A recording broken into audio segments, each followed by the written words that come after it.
In the immortal words of the great Rafiki, it is stinky.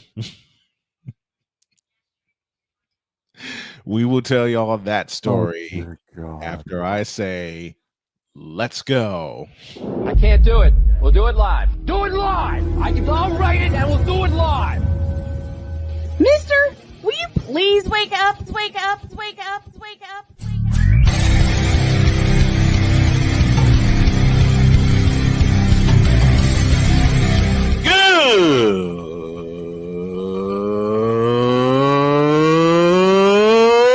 Good morning!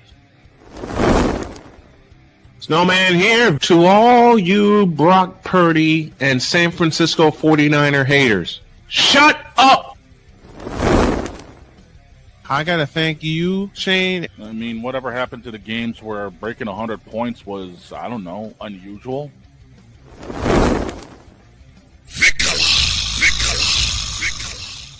There was one word to sum up the All-Star weekend. Trays. Cause we take this job so serious. Splash Brothers, yes. Ray Allen, replace him with Steve Kerr. Reggie Miller, yeah.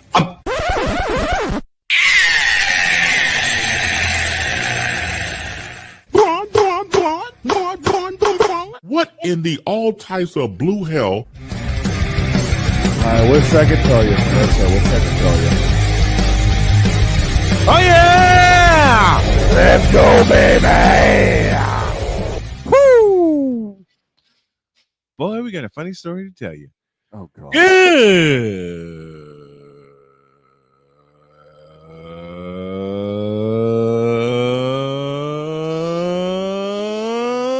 Good morning and welcome to the Street Carne Asada Taco Tuesday edition of Snowman in the Morning. We are so happy to have y'all with us. First of all, thank you very much for 12 years. We plan to keep this going as long as we can because there are only a couple shows out there that last this long. And even with all the stops and starts and the changes, different guests coming on, different co-hosts, Cole Johnson is still one of my executive producers. Don't get it twisted. He just has his own thing called The Morning Shift, which is a fabulous show. Check it out when you get a chance. Oh, yeah. I just want to start this out by thanking Shane and thanking my buddy from Chicago, Victor Locke, who has always been there to press me forward, especially when I was battling depression. And there are some days I still get it, but I got these guys with me.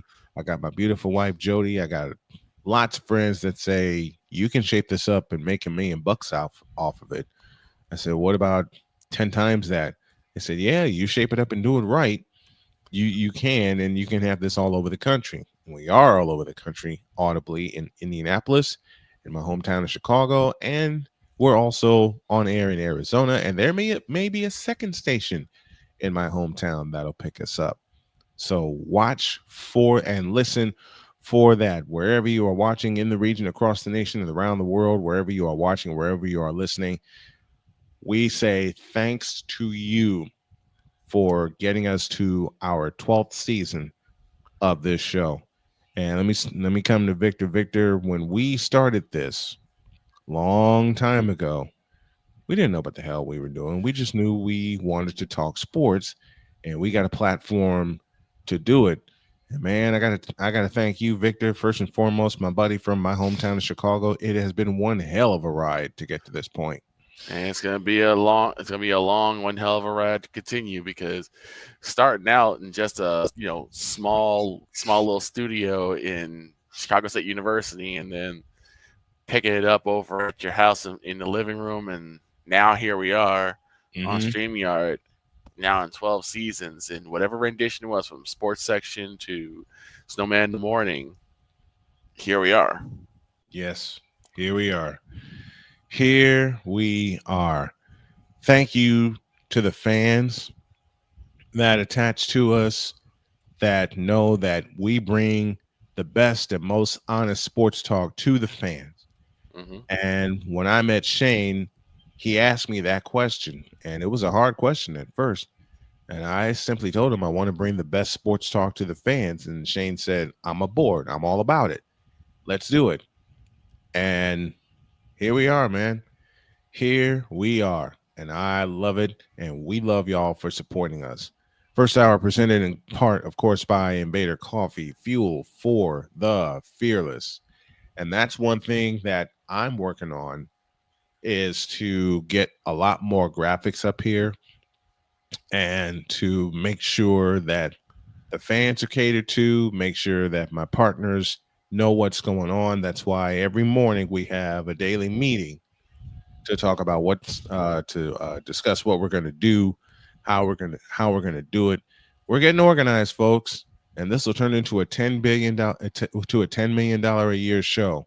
I guarantee it, and it's going to happen within the next 2 years. Within the next, and I'm calling it right now, within the next 2 years, we will see our first $1 million. We will see our first $1 million for this show, and the boys are going to be so happy, and I'm going to be happy as hell to walk up to Victor and walk up to Shane and just hand him an envelope and say, "Here's your bonus. Enjoy." That's my role as CEO, to make sure my boys are happy, my crew is happy, and to make sure the fans are happy. And when I said to Victor, the first time I ever said that however this show shapes up, we're going to turn it into $1 million show, Victor did not flinch. Victor didn't flinch at all. In fact, a smile crossed Victor's face. And you remember this conversation, Victor. We had it on campus. Yep. The next question Victor said to me was, how do we make this happen? Little by little. Yep. Little by little. And something just hit the desk that's going to put a smile on your face, boss. Uh-oh. All right. Hold on, let the kitty out. There you go, Ian. All right. Talk to me. The Indiana Pacers have agreed to a multi-year extension with head coach Rick Carlisle. Yes. Yes. Love it. Literally just broke across my desk now. They should keep Rick Carlisle. I'm getting adjusted here, folks. They should keep Rick Carlisle. He brought him to within 24 minutes of a world championship. Yep. Minus Tyrese Halliburton, those Pacers battled to the end. Yeah. Okay. And they're going to keep battling. Young teams like that, They're not going to stop. They'll be back again. Mm-hmm. Oh, yeah. If not this year, next year when Tyrese comes back. Exactly. Say the same for the Celtics that are minus Jason Tatum for the year. Yeah, and there have been a lot of salary cap moves made in Beantown. And oh, yeah. I don't know. We'll have to wait and see how it plays out. Yeah. Yeah, we'll have to wait and see how it plays out. And while we're cleaning up here, another announcement. Beginning this Saturday. No, check that. Beginning next Saturday, August 30th, we will be introducing something that Victor has begged me to do for 10 years. Oh. Victor came to me with an idea 10 years ago, and he said, you should do a show akin to College Game Day. Mm-hmm. I said, how the hell am I gonna do that? And Victor got this wicked smile on my face, and he says, just gather your best guys, make them cover the teams that you want covered, and introduce the show. I played with that for 10 years. I even did part of that when I was down in North Carolina. Mm-hmm. But then some things happened with me and the owner of the station that was running the show. Right. And I put it on ice until next Saturday. 1 week from Saturday, Victor, you'll be proud of me when I say Snowman Multimedia will introduce the Saturday pregame pulse. Okay.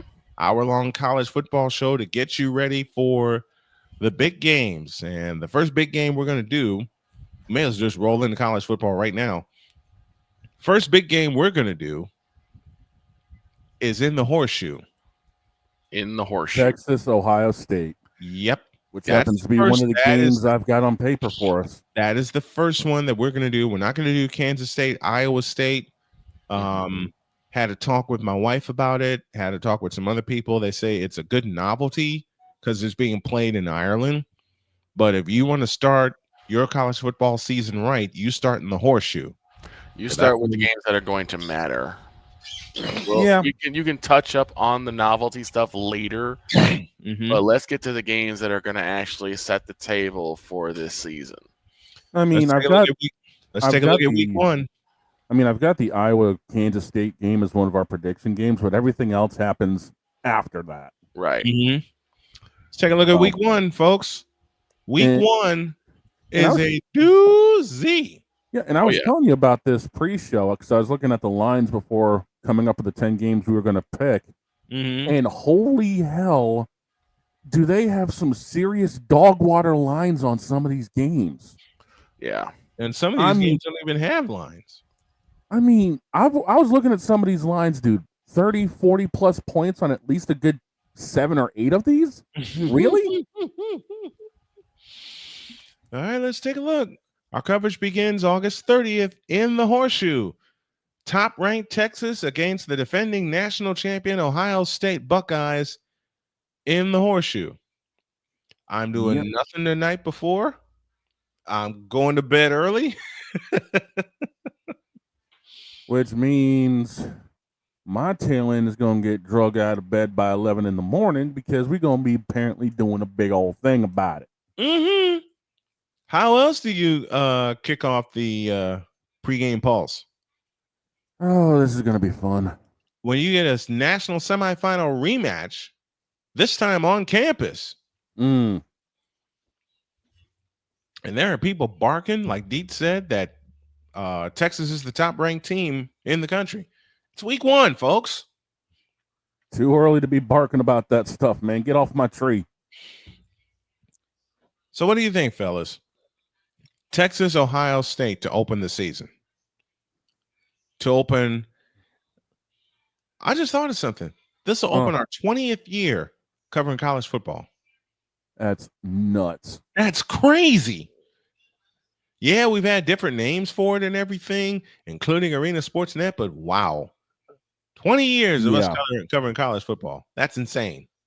Yeah, it is. That's insane. All right. 1 and 3, and Ohio State is favored by a deuce. Yeah. In this game. Yeah. That means this is going to be one of those wait till the last possession to see who does what games. Absolutely. Absolutely. What other games you got on the docket, brother? Looking at what we were going to be predicting. As I said, I'll just go down to 10 now. Screw it. I had Iowa State, Kansas State as our first prediction. Then I had for August 28th, which is a Thursday night, I was looking at Nebraska, Cincinnati out of Arrowhead. Ooh. Nebraska favored by almost a touchdown, 6.5. Yeah. That'll make our friends at betus.com happy. Yeah, and like I said, I had to wade through so many games that, statistically speaking, are looking like absolute dog water. Yeah. Behind these games. Yeah. Oh, yeah. I mean, there are so many double-digit, games out there. It's not even funny. Okay, I just saw one that was like totally crazy. And I think I read it wrong. But one of the first ones that got me was UT Martin and Oklahoma State. 22 and a half. Dude, I will top that. Try me. Friday the 29th on Peacock. Western Illinois versus number 12 Illinois in Memorial Stadium. Oh, look at the line on that. 46. Victor, you ready for this? Yeah. 46.5 in favor of number 12 Illinois. My God. They're playing the Leathernecks of Western Illinois. I might just for S's and G's, I might have to peek at that game. I might have to too. 46 in it, and it's on Peacock, and it's a 7:30 kickoff, so 6:30 for you, Victor. Okay. Oh wait, here's another 46. Here's another one for you. 3:30 on Saturday. Mm-hmm. Nevada versus number 2 Penn State out of the Beeve. Mm-hmm. Penn State favored by 44. Oh God. Oh Jesus. Okay, wow. let's back that one up with 44. Let's back that one up with Marshall versus Georgia at the same time. The dogs between the hedges. The dogs are favored by 39.5 against Marshall. Wait. They're expecting slaughters. Again, it's week 1. They're expecting 30-point slaughters. 30, 40-point slaughters. I'm trying to find the one you just. I'm trying to But find one. no, Here you were right Georgia. about. By the way, you were right about this one, boss man. Illinois State versus Oklahoma.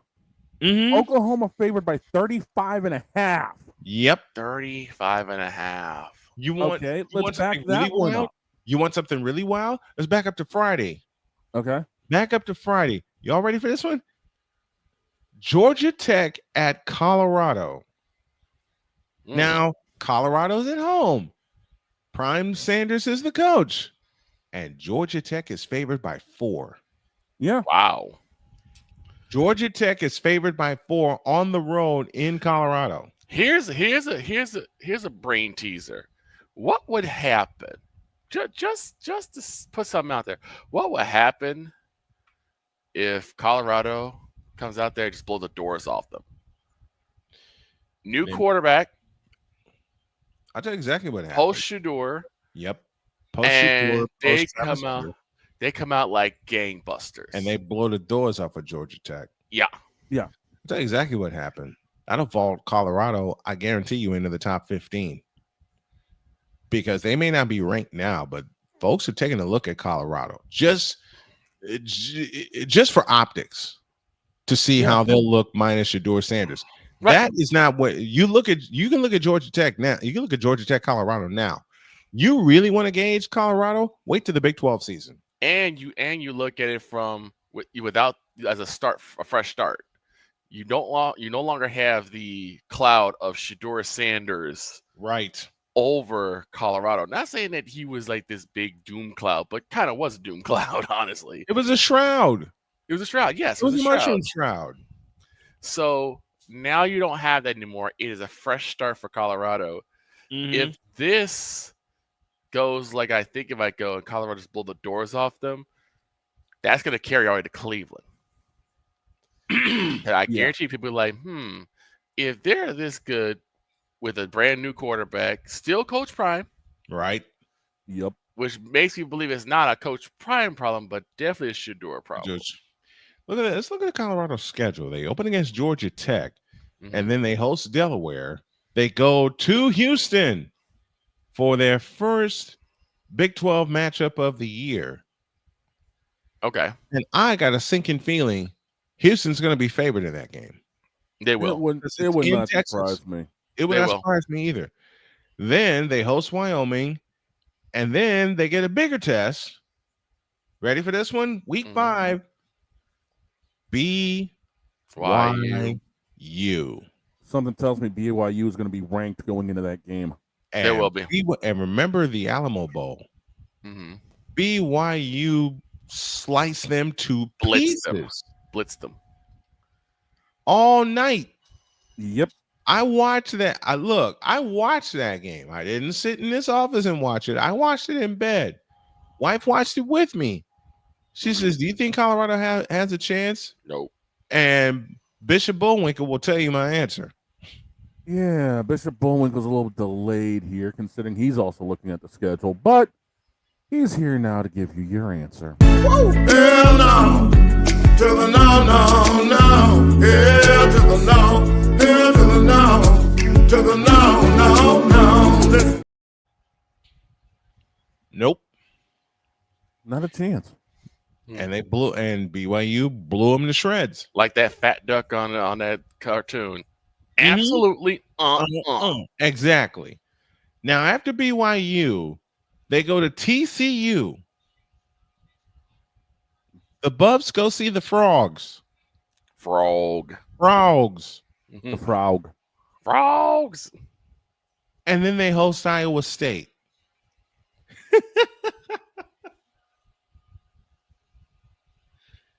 How about this? Then they go to Utah. Yep. Oh, that's going to be a monster and a half, too. I have a feeling Utah is going to be ranked by the time that game comes around. So what's going to happen is they're going to have a couple easy games because I think they're going to smoke Delaware. That's just my thought. Oh, yeah. Oh, that's a lot. That's then they go to Houston and the Avalanche hits. Yeah. This will be the first year that Shedeur Sanders was starting. Yeah. The first year of prime. They get 3 easy wins, and then they go to Oregon, I beg your pardon. They get shellacked. Right. They get absolutely shellacked. Now, after TCU, they host Iowa State. They go to Utah. Then they host my prediction for one of the wild cards in the Big 12 Conference, the Arizona Wildcats. That could get interesting for them. Down the stretch we come with looking at Colorado's schedule. They go to West Virginia. That game could be an upset game. Upset alert. I got to make a graphic for that. Upset alert. That's something to be thrown in the backup truck. Yep. And then, ready? They go to Arizona State. Oh. And right now, Arizona State is Devils? ranked at 11th. Was that Sun Devils? Yep. Yes. Arizona State Sun Devils. Oh, no. Defending champs. So they get sunburned by the Devils. And I think they're going to get smoked by the Wildcats. And the Wildcat. Oh. They go to K-State to wrap it up. This is a losing season for Colorado. This could be. This could be a losing season for Coach We'll Bryant. see what happens with the transfer portal, too, because know there'll be some new additions. I think Colorado's season, if you're going to be honest about it, you got to look at what they're going to do after TCU. Yeah. Right. If they can get through TCU and you're looking at maybe either a full-blown 6-0 or a 5-1, then Colorado's going to be on to something. But if they go in after TCU with a loss 4-2 or 3-3, they're screwed. Yeah. What's the bar, do you think, for Colorado? What is the absolute let me change my question. What do you think is the absolute ceiling for Colorado? They'll be lucky to go perfect. They'll be lucky. This schedule is not favoring them by any stretch. It's not. And they're not going to I got at least 2 losses on their season. I'm going to tell you that right now. And they're not going to average 32.9 points per game like they did last year. No. They'll be lucky to stretch 30. Not unless it's second coming of touchdown Jesus or something like that. That's not happening. I see them losing to Georgia Tech. Oh, you see them losing to Georgia Tech? I see them losing to Georgia Tech. Because Georgia Tech has I won't go that far. Georgia Tech has gone away from their wishbone, and now they're in air attack. But they do run the football. I see a loss. We'll see how well they run. We'll see how well they run the ball. And that's the thing. Colorado last year averaged a putrid 65 yards per game rushing. Right. Yeah, because Shedeur was chucking it deep all the time. Yeah. Right, because they focus more on Shedeur throwing the ball. It's the Lamar Jackson syndrome in Colorado. Yeah. You have good running backs. But the thing is, you also had Shedeur throwing to Travis Hunter all the time. Mm-hmm. But you still Travis Hunter, LeJontay Wester, and they're both in the NFL now. Yeah. You had good running backs, but you wouldn't use them because you wanted to prove it was Prime's way of trying to force feed the narrative of how good Shedeur was as a quarterback. And again, like you said, Victor, it's the Lamar Jackson effect. Yeah. It's the Lamar, or as you said perfectly, the Lamar Jackson syndrome. Yeah. it happens with a lot of coaches. A lot of coaches want their quarterbacks to be the star of the show, so they kind of fall back. They kind of fall back to just, I want play action throws, I want shotgun throws. It's why you see a lot of guys use shotgun. Yeah. Whereas the winners, Detroit, Philly, San Fran, they run the football, whether it's CMC or Saquon Barkley or David Montgomery, or Jahmyr Gibbs, yes, or Jahmyr Gibbs. Brandon Cook from Buffalo. Yeah. Yep. Those guys run the football. You see why the quarterbacks look better, because they don't have to throw 3,800 times. They could probably throw a good 20, 30 times, and the majority of the yardage comes from the running backs. Yeah. But seriously, I'm looking at Colorado's schedule right now. I got a guaranteed 2 losses with a possible third for them. The third loss for them is going to be BYU. It'll be BYU. I got my guaranteed losses for Colorado, BYU. I see them dropping to Arizona State. They will. Oh yeah, Arizona State's no slouch. My coin flip is going to be Georgia Tech to open the season. That's my coin flip. I think they'll win that game. I think they'll win Delaware. They will lose to Houston. They will lose to BYU. They will lose to Arizona State. And I'm actually predicting 1 more loss. Okay, I'm predicting 2 more losses. I think I know where one of yours is going to be. One of mine is going to be West Virginia. I was either going to say West Virginia or TCU. That's the one. TCU. That's the one for me. TCU. It's on the road in Fort Worth, Texas. Yes. And they have yet to play TCU in the conference. And TCU is no slouch either. No, dear God, no. I mean, look at the fact that TCU is opening up their season against Chapel Beal on Monday the 1st. And that's my game now. Chapel Beal now. And that's my game. That's actually one of the games I've got on the 10 spot for us to actually predict when the time comes. Let's take a break, and when we come back, we'll go down the Dogs' first 10 games. Okay. And we'll break them all down. It's a college football edition of the Taco Tuesday Snowman in the Morning, and we are back in a deuce. This is Snowman in the Morning. Join the transporter to Hades. Your butt and gut becomes one. Join the reformer of hooker whores. This is my daughter, Placenta Booty Johnson. Join the bronze car. Whenever you are in distress, take off your baseball cap and throw it in the air. Join your very own superhero of broadcasting, Chris Bass. So whatever color crayon they get, they palm it and do 2 circles, and that translates to, I can beat up black people. As she takes you through the week's paces in Baseline. Live every Saturday at 8 a.m. Eastern, 7 a.m. Central, No, Pacific Time Zone people, just stay asleep when this is on live and just catch the recording. Oh, I'm sorry. Exclusively on the Chris Bass YouTube channel.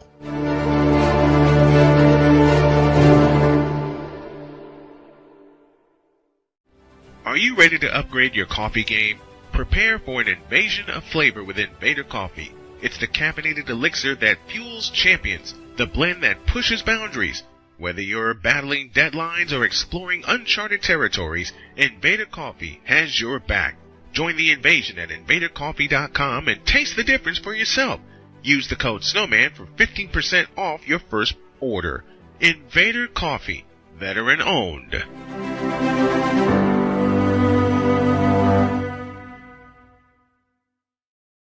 Sports bettors, listen up. Your favorite sportsbook, BetUS.com, is back and in our 30th year of action. With live in-game betting, incredible odds with daily odds boosters, props and parlays, fast payouts, and exceptional one-to-one customer service, we got it all. And when you sign up today and use the code SNOWMAN, you will get a 125% deposit match on your deposit. Log on to betus.com or call 800-792-3887. That's 800-79-BET-US. BetUS.com, where the game begins.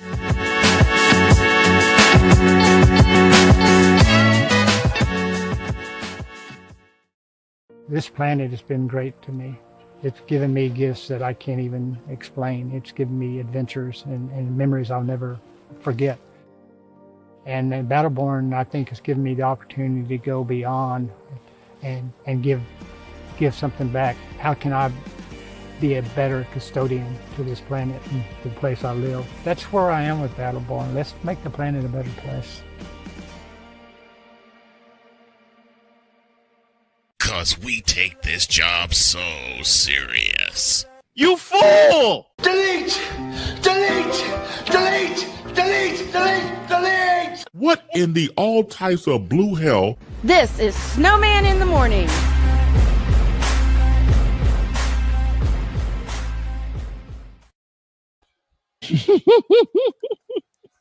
Oh boy. I don't know why I put that one together. This part of the hour is brought to you by SeatGeek. Use the code Snowman to get $20 off of your first purchase. That's only through the power of SeatGeek, where fans can fan. Calvin Rogers, as we go to the Fanatics feedback zone, we welcome Sick Diggy. Good morning, good afternoon, good evening, and good night. Good day to you, brother. And Calvin Rogers poses a question. One question. He says, should young Sanders leave Cleveland, and what team would pick him up? Ugh. Question is, where would he go? Where would he go? You have a guy with a lot of talent, and he ends up going in the 5th round because of his attitude. Yep.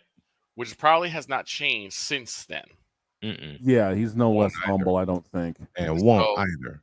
So that's really a question that I think we'll have to face 3 years down the road. So what's probably going to happen is that he's going to have to be able to prove it on the field. And I think that's what he's waiting for. He's like, yes, I can be arrogant, but I can back it up on the field. That's what he's waiting for. Yeah, I think that's what there's being arrogant, and then there's just being stupid. Mm-hmm. Yeah. And what he has to do is get his father out of his face. But I mean, you look at Tom Brady. Tom Brady was arrogant too, but Tom Brady backed it up. He was given an opportunity to back it up too. Tom Brady was pick number 199, and he had swagger when he got to New England. Right. When he was given opportunity to back up his talking, he backed it up. Yes, he did. He, as much mess as I give to fans of Tom Brady, including our brother Shane here, look, I know what I saw, okay? He backed it up. Yeah, he did. He surprised all season 1, and then he just went off. He went completely off. I mean, and Bledsoe ended up getting ditched first to Buffalo and then ended up in Dallas. And we know how that worked out. Let's go down let's go down the 10 picks that you selected for us that we're going to pick on Thursday. Yep. We'll break it down. We'll break it down today. Then we'll do a deeper dive on Thursday when Dietz is back here with our first 10 picks. What we got, man? Mind you, I was looking at these games at 6 a.m. because my tail end got woke up by a mutual friend of the Queen and ours, our little Cacaw Blood Raven, who was streaming earlier today, courtesy of all that. So make sure you check her out on Twitch at blood_raven_plays. I told her I'd do that. Oh, okay.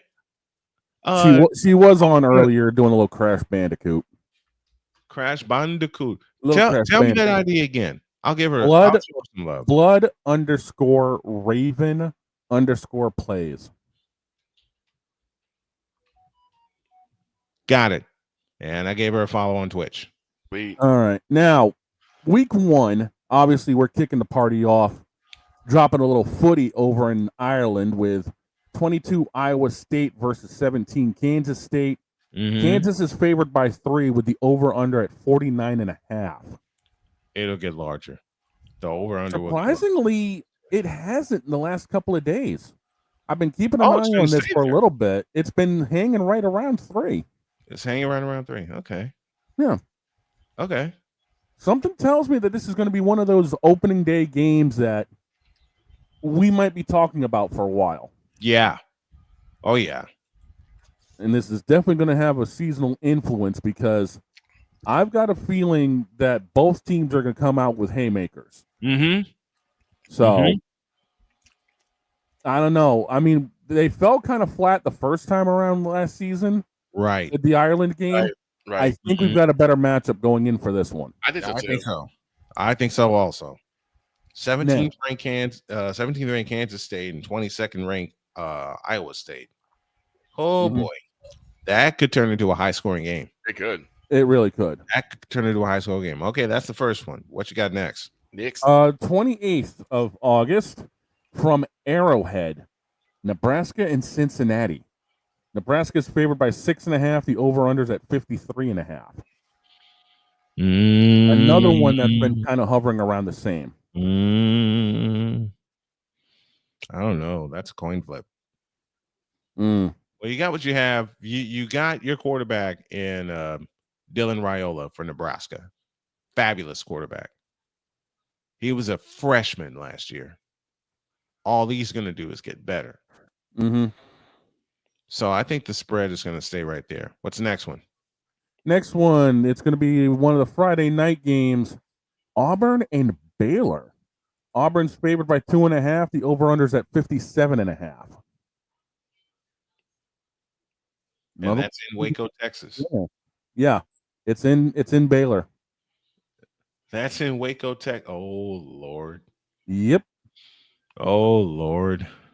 Next one. The aforementioned game we were talking about earlier on, Georgia Tech and Colorado. G-Tech favored by 4. Over-under at 54.5. Well, one, that's not surprising.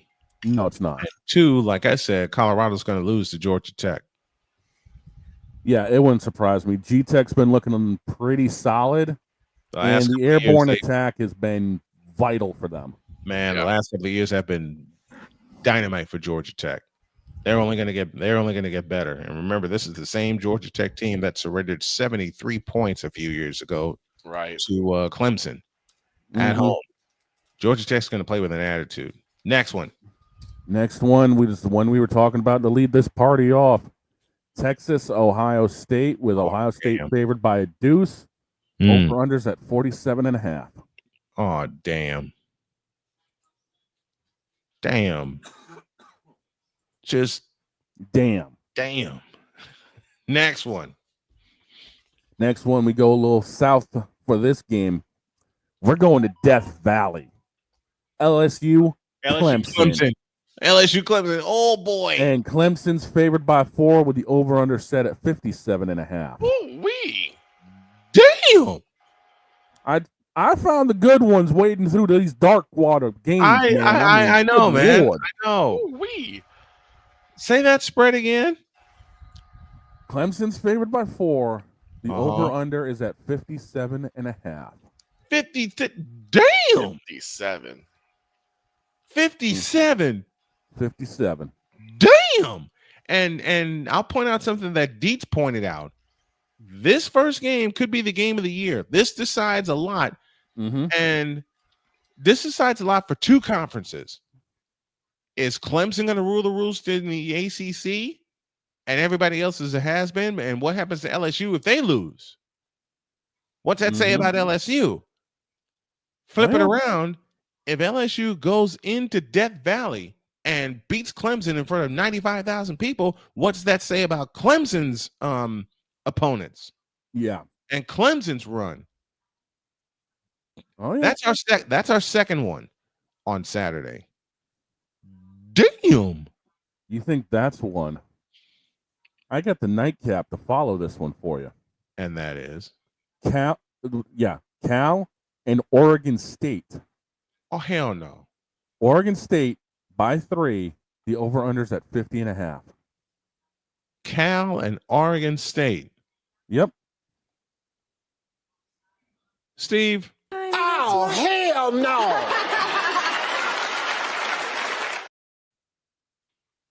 That no. Just wait a minute. Wait a minute. I will tell you exactly how I feel about that. 57 and a half. Read the numbers again. Read the numbers again. Oregon State favored by 3. The over-under at 50.5. Steve. Oh, hell no. Yes, Victor, I found that clip. 50 and a half. This will make 50.5. This will make Victor laugh. 50 and a half. You tripping. Yeah, very much so. Once again, You tripping. y'all tripping. 50 and a half. Go on, please. All right. Of course, Sunday we got a couple of dog games. These are going to be fun. Number 6, Notre Dame. Number 10, Miami. You tripping. No, I'm not versus tripping. convicts. Yes. Again, Glad. Catholics versus convicts. And here's the thing. And Notre I got to Dame- do that. And I have to do that one. Notre That's Dame's favored. That's my first Sunday night game. Yeah, Notre Dame's favored by 2.5. Over under at 50.5. I gotta say it. You tripping. And again, this line has been And Notre relatively Dame's the same. favored. Yes, and this By line what? Notre Dame's favored by 2.5. 2.5. This line has stayed relatively the same for the last week. Oh boy! Once again, Oh, hell no. The other Sunday game, Virginia Tech versus number 13 South Carolina in Atlanta. So they're playing in the Benz. oh geez. South Carolina favored by 7.5, and the over-unders at 48.5. You tripping. No, I'm not. Again, these lines have been relatively similar for the last week. Yeah, it has. And last but not least, on the first, the debut of Chapel Bill now. TCU and UNC. TCU's a 3.5 favorite with the over-under set at a staggering 58.5. oh, 50 of that's going to be TCU's. That wouldn't surprise me. 50 of that's going to be TCU. So you got TCU running all over UNC right now. 50 of that's going to be look, once and for all, 50 of that's going to be TCU. Mm-hmm. 50 of that's going to be TCU. Mm.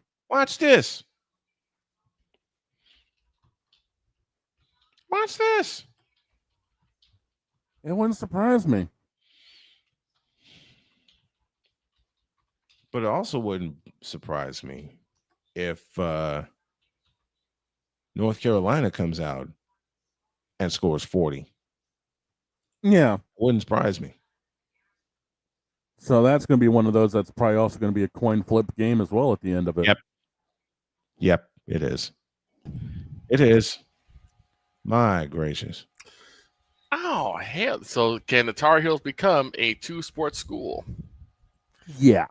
Back in the 2010s, they were. Yeah. And Larry Fedora was coaching them. Mm-hmm. Back in the 2010s, they were a 2-sport school. Mm-hmm. And at times, 3 with baseball. Right, because baseball was starting to get up there. Mm-hmm. Yeah, definitely. Baseball was up there for a while. They still are. Yeah.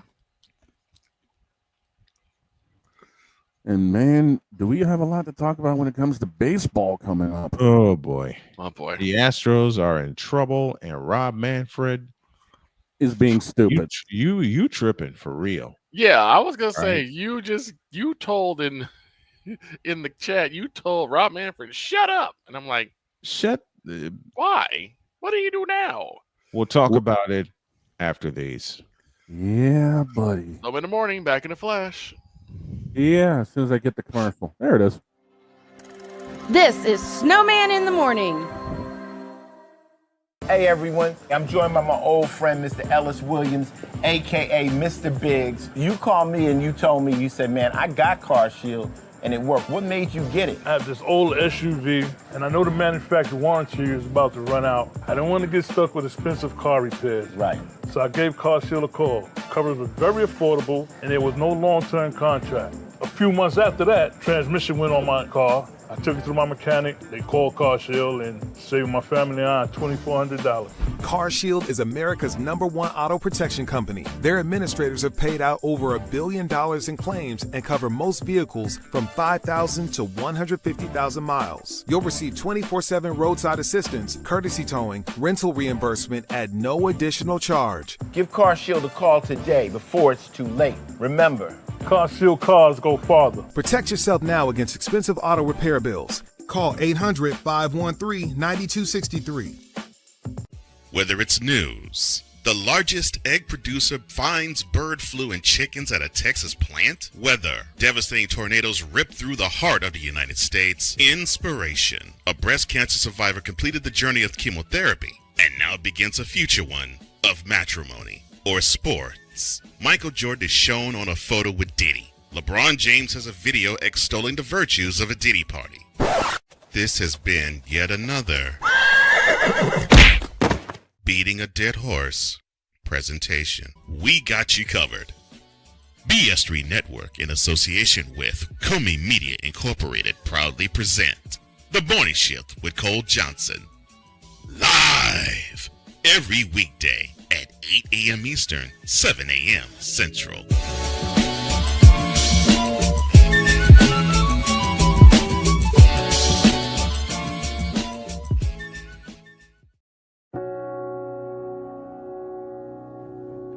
Do you remember our first group photo? This is it.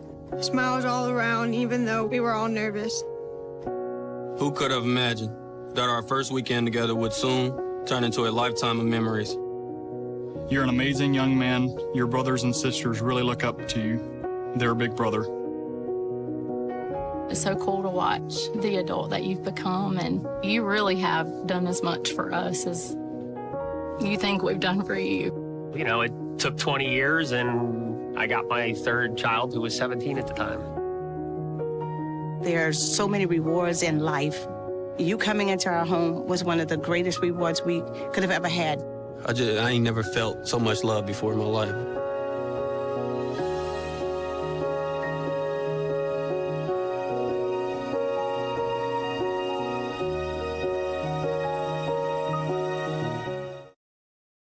Mister? How do you operate this Twitter thing or this Instagram thing or whatever the heck? You're supposed to know all this stuff. Anyway, welcome back to the show. Next Saturday, the Saturday pregame pulse makes its debut as we get you ready for week 1 of college football. We can let you know the time before we close up shop today. Now, I will do this for you. Okay. Oh. Where'd it go? You moved. I didn't move nothing. You're the one that brought in a new truck. Well, which I still got to get the doggone Ben spatulaed up after what you ran it over.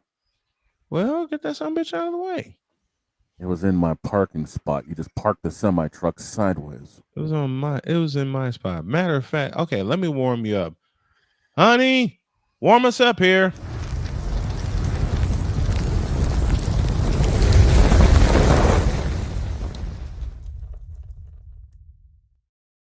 Floor's yours, dog. So Rob Manfred decided to open up his entire mouth in between the Little League World Series and the Sunday night game of the week and hinted at not just expansion teams, but realigning the divisions. Again? What? Now obviously this isn't going to happen for at least a while. But Manfred is hinting at having all this done by the time he retires in 2029. Or at least the plan in place to do it. Now, obviously, we still have to wait for... Hell no. Obviously, we still have to wait for the A's to end up in Vegas and Tampa to... do something. Do whatever they're doing, because that dome is completely screwed. It's screwed. You're not going to repair that. No, they're going to have to build something new, and apparently they've already got $1.7 billion waiting to actually do something. That'll be... Look, we'll talk about that at a later time. Go on. So, to fuel the fire dealing with the expansions, MLB insider Jeff Passan joined Pat McAfee's show on Monday. Okay. To discuss future possible locations for expansion teams. Two big cities came up. And they are? Nashville and Salt Lake City. Oh. Really? Nashville and Salt Lake City? Yes. Give me this button. Now that's some bullshit.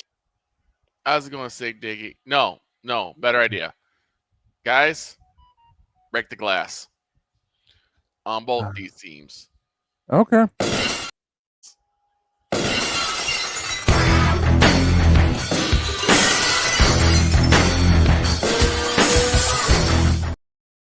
I can see Nashville maybe. But you could find a bigger. I've been saying Carolina for the longest time. You know what? Well, the other cities that have been discussed, San Antonio, Charlotte, and a return to Montreal. I would like. Okay. I'll give you two expansion cities right now: Charlotte and Montreal. That's what I was gonna say. I can see those. I can see Charlotte and Montreal. Look, blow the piss out of Olympic Stadium. Okay, here's how you bring baseball back to Montreal, because they have some loyal fans. They really do. Okay. Yeah. Even though they moved on to Washington, you can buy the name. You can buy the name back from them and say, here's $2 billion. Give us the Expos. Give us the name of the Expos back and all its branding. Bring back the Expos. That's how you do that. You blow the piss out of Olympic Stadium, and you build a stadium from scratch. Because remember, Montreal used not one but two refurbished parks. They did. Mm-hmm. They did. When they first arrived in Montreal, they used a refurbished stadium, and then we all know the calamity that's called Olympic Stadium. Yes. Yeah. No. You build a new stadium from scratch in Montreal. Hell, you can build something close to oh shucks. The name of that stadium is escaping me. Molson Stadium in Montreal, where the Alouettes play. Yeah. Yeah. Okay. 40,000 seats. That's easy. Oh yeah. That's and easy. They get it too. And the other city should be Charlotte. Yeah, I can see that. Carolina's a perfect state for Major League Baseball. And you already have two pretty good baseball teams in the college level. Mm-hmm. Particularly Wake Forest. Yep. You got Wake Forest and you got North Carolina. Now, the thing that concerns me, and I'm leaning into the realignment of what Manfred wants to do. Oh boy. Is the way they actually want to do it. Instead of having 5 teams in each division, is having 4 and making it an 8-division league. Well, what is he talking about? How do you doing everything geographically? East, Central, West. Okay, that's it. Yeah. But here's the damnedest thing. Okay, listen to some of these projections. For the Northwest Division, and this is all just speculation, mind you. Northwest. If they give this, if they give the expansion to Salt Lake City, because it's been rumored, the Northwest Division would go Seattle, San Francisco, Salt Lake, and Colorado. Yeah, what they want to do is they want to have each quadrant having their own division. So it'll be North. Want to do what the NFL's doing. It'd be pretty Northwest, much Southwest. Well, actually, it's a little bit. Okay, that's going to be You got Northwest. You got West, which would end up being the Dodgers, Angels, Diamondbacks, and Padres. South Division would be basically both teams in Texas, Kansas City, and the A's in Las Vegas. Which league is this? That's the thing. They haven't figured out where they're going with it yet. Oh my! They might even be getting rid of the AL and NL. Oh my Jesus! No, do not get rid of the AL and NL. Don't do that. This is Manfred we're talking about. If they get rid of the AL and the NL, I quit. Yeah. And I love baseball. And y'all know me. I'm a baseball rat. Here's the issue that I get with this, right? Every single finals that we've ever had always has what? One conference versus the other conference. Super Bowl. Correct. AFC, NFC. NFC. World Series. NL, American League. AL. NL, AL. NBA World Championship. East versus West. Exactly. Why? Again, this is Rob Manfred opening up his idiotic mouth and wanting to do stuff like this. Oh God. In the And words, again, he wants to have something in play by the time he retires in 2029. In the words of one Lewis Black, if that does come to pass, I would be surprised if the entire baseball legacy of fandom didn't rise up as one and slay him. Man, they be going after him with pitchforks and torches, like they be going after Shrek right about now. I can tell you right now, Raw ain't gonna save you. No, he got his own issues, so he ain't gonna save you. Because this has to be one of the dumbest things I've ever heard a commissioner do. Dear Rob Manfred, you tripping? Vince big time. Yeah, that's the problem. Get Ray in here. Get Ray in here. Dear Rob Manfred, you're fired. I've never heard anything so stupid before in my life. Yeah. Speaking of stupid. So I realized that I think, even though it's not advertised, right, there has to be a place for stupid people. We don't know because we're not stupid, so we don't know anything about it. It's like a secret club society. Oh my gosh. So I come to the conclusion that he graduated from SU, stupid university. Yeah, all the stupid ass letters that go along with graduating high honors of being stupid. I can't do no more, man. Vámonos, dominos, vámonos. Stupid university, where everyone graduates magna cum stupid. I mean, this is just stupid. You idiot. You. Yeah. And again, there's another graphic coming tomorrow. I already know it. I see it in my head. Oh, I do too. I see it in my head. I know the graphic I'm going to make tonight for tomorrow. I know what I'm going to. Look. It's like Rob Manfred is saying to the fans, we do not care. Bang a pitch clock. And the thing about it is, he specifically said, dealing with the realignment, it is so, TV partners like ESPN can make things easier on themselves. How? I don't get that either. Because if it's a West Coast game, it's the West Coast teams playing it instead of having like Boston versus Anaheim. But you ruin any chance of like really good matchups. Manfred don't care. Because let's say you have Seattle, but now Seattle can't go against Boston because they're not in the same. They would end up, if it was one of those, it wouldn't be an East visiting a West. It would be a West visiting an East. Chris, what in the all types of blue hell is this? This is the stupidest thing I've ever heard. Oh, hell no! Think about this. This is the stupidest thing I ever heard. And just recently, I heard JJ Redick say that Larry Bird is not one of the top 5 shooters. This tops that. How do you think I've been feeling for the last couple of days having this in my head? Like, are we serious? If people want to tell me to shut up because I jokingly talked about Caleb Williams being the number 1 quarterback, what do you say about Rob Manfred? Because he's being serious. I was at least joking. Oh my God. Where is that button I'm looking? Nope. I think it got moved. I'll look for it later. Dwayne. Oh, that works too in this situation. That works Rob too. Fredman. Shut up, bitch.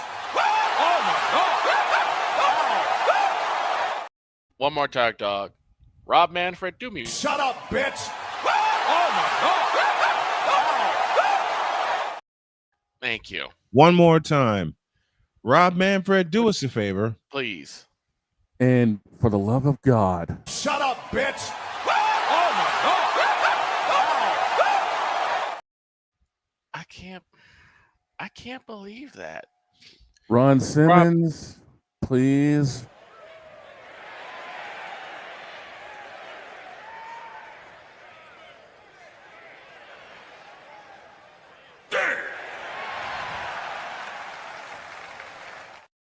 If he does pull off this division realignment, I quit.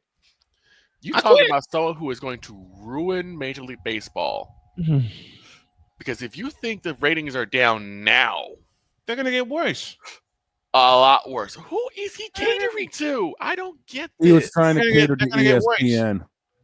They're going to get worse. So instead of catering to the fans, the ones that actually put money in your pockets, you're catering to the networks. That's what he's trying to do, is cater to the network. You're catering to the networks. The greediest network. And it's a network that doesn't give 2/5 of a half about baseball. Exactly. You're talking about a network that would rather run several different renditions or several different replays of LeBron James' season or anything to do with the NFL before they'll ever run anything baseball related. They would rather run a cornhole tournament than baseball. They'd rather run Caleb Williams highlights than baseball. They would rather run drone races than baseball. And I've seen them. And they'd rather run the world's strongest man than Major League Baseball. I'll say I do like the world's strongest man competitions though. Those are kind of cool. The old ones were great. Yes, they were. The Atlas Stones. You can't get me to pick one of those up. Nope. They would rather run Wimbledon than Major League Baseball. And they lost Wimbledon to TNT. Right. Everything's behind a paywall now. They'd rather run highlights of Bryce Young before they run in Major League Baseball. What does that tell you? They would rather run highlights of Trey Young. You know what? They would rather run highlights of DJ Moore. They'd rather run highlights of Trey Lance than Major League Baseball. Seen it. Yes, you have. Why do I have a feeling that this is also going to be a graphic? Things ESPN would rather run than baseball. Get out of my head. Take that mask off and it's no, I'm kidding. Hey, listen. I love Mike Tirico calling golf, okay? Especially when he called I do too. Tiger Woods winning his 5th Masters. Yes. I cannot call golf. I can't either. It's too excitable. We're do too it. excitable people. It's too quiet. I would blow the microphones away. Yes. Here's the thing that gets me. I gotta keep everything to a low roar here in the household because my daughter's working at home. Right. And y'all know sometimes my wife works at home. So I got to keep everything to a low roar here. I can do that. For golf, no. 30 years of doing football, basketball, baseball, hockey, and volleyball. No dice. No. Here's Tiger Woods with an 8-foot putt for birdie. And it's in the hole. It's as soon as he puts it in the hole. Thank you, Droid, for that skit. Thank you, Droid, for that skit. Right. This is as soon as Tiger puts it in the hole, I'm yelling my brains out. It's in the hole. They'd rather run highlights of Geno Smith than Major League Baseball. They would rather run highlights of a Call of Duty tournament. Listen, we beat the hell out of Geno Smith this past weekend. Yeah, we did. We beat it. Listen, the 49ers, I don't care what anybody says. The 49ers beat the hell out of Geno Smith. Mm-hmm. They would rather run replays of LeBron James Game 7 in 2016. Dear God in heaven. Oh, God. Matter of fact, let's go to halftime and I'll tell a story. I'll tell a tale about my personal demise while Victor was on the phone with me on June 19th, 2016. Before we do that, Manfred, get your ass up. I'm done burning you.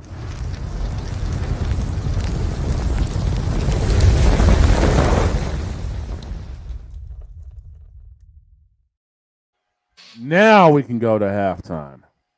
Oh, boy. When we get back, story time, baby. And we talk a little MLB divisional races because they're starting to tighten up a little bit. We got the scoreboard update and an ID when we get back. This is Snowman in the Morning.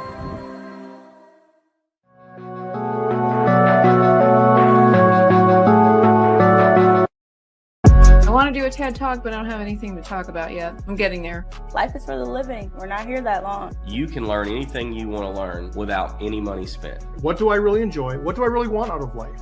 I am your host, WIZE. Are you in a life holding pattern? Well, this is for you. Welcome to the Stuck in My Mind podcast. Live every Monday, Tuesday, and Wednesday at 4 p.m. Central.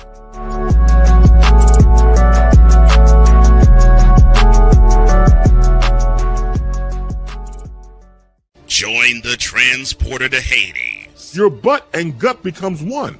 Join the reformer of hooker whores. This is my daughter, Placenta Booty Johnson. Join the bronze car. Whenever you are in distress, take off your baseball cap and throw it in the air. Join your very own superhero of broadcasting, Chris Bass. So whatever color crayon they get, they palm it and do two circles, and that translates to, I can be the black people. As she takes you through the week's paces in Baseline.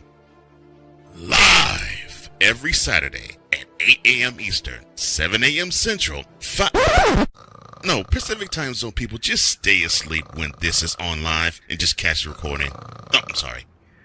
Exclusively on the Chris Bass YouTube channel.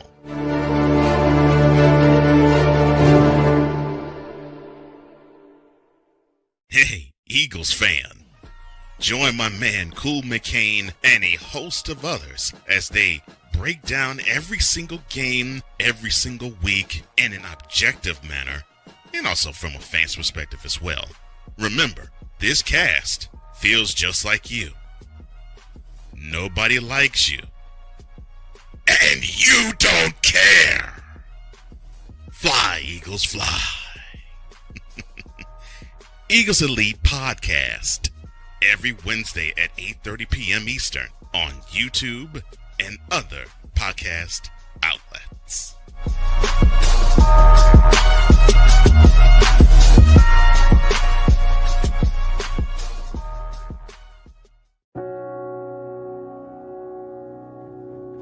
Do you remember our first group photo? This is it. Smiles all around, even though we were all nervous. Who could have imagined that our first weekend together would soon turn into a lifetime of memories? You're an amazing young man. Your brothers and sisters really look up to you. They're a big brother. It's so cool to watch the adult that you've become, and you really have done as much for us as you think we've done for you. You know, it took 20 years, and I got my third child, who was 17 at the time. There's so many rewards in life.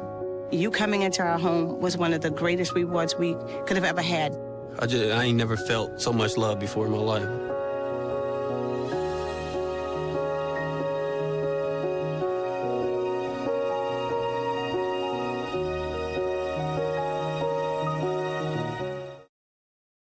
Whether it's news, the largest egg producer finds bird flu in chickens at a Texas plant, weather, devastating tornadoes rip through the heart of the United States, inspiration, a breast cancer survivor completed the journey of chemotherapy, and now begins a future one of matrimony or sports. Michael Jordan is shown on a photo with Diddy. LeBron James has a video extolling the virtues of a Diddy party.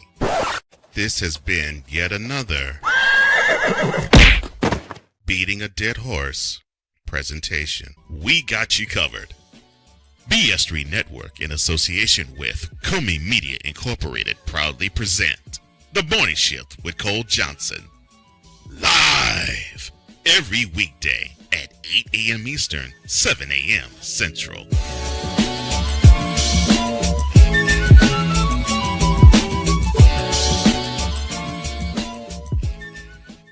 Hey everyone, I'm joined by my old friend, Mr. Ellis Williams, AKA Mr. Biggs. You called me and you told me, you said, man, I got Car Shield and it worked. What made you get it? I have this old SUV and I know the manufacturer warranty is about to run out. I don't want to get stuck with expensive car repairs. Right. So I gave Car Shield a call. Coverage was very affordable and there was no long-term contract. A few months after that, transmission went on my car. I took it to my mechanic, they called Car Shield and saved my family and I $2,400.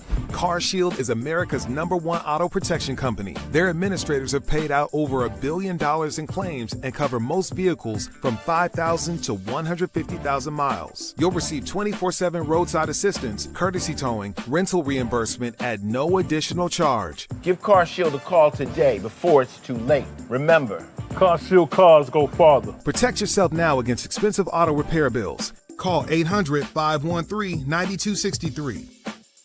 SeatGeek is the ticketing app for fans like Boomstick Lady. No free throw is safe from the roar of her sticks. SeatGeek helps her find a seat in the direct eye line of the shooter so she can sit where her boomsticks make the biggest boom.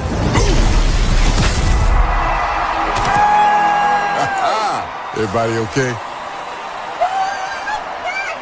SeatGeek handles the tickets to sports, concerts, and more, so fans can fan.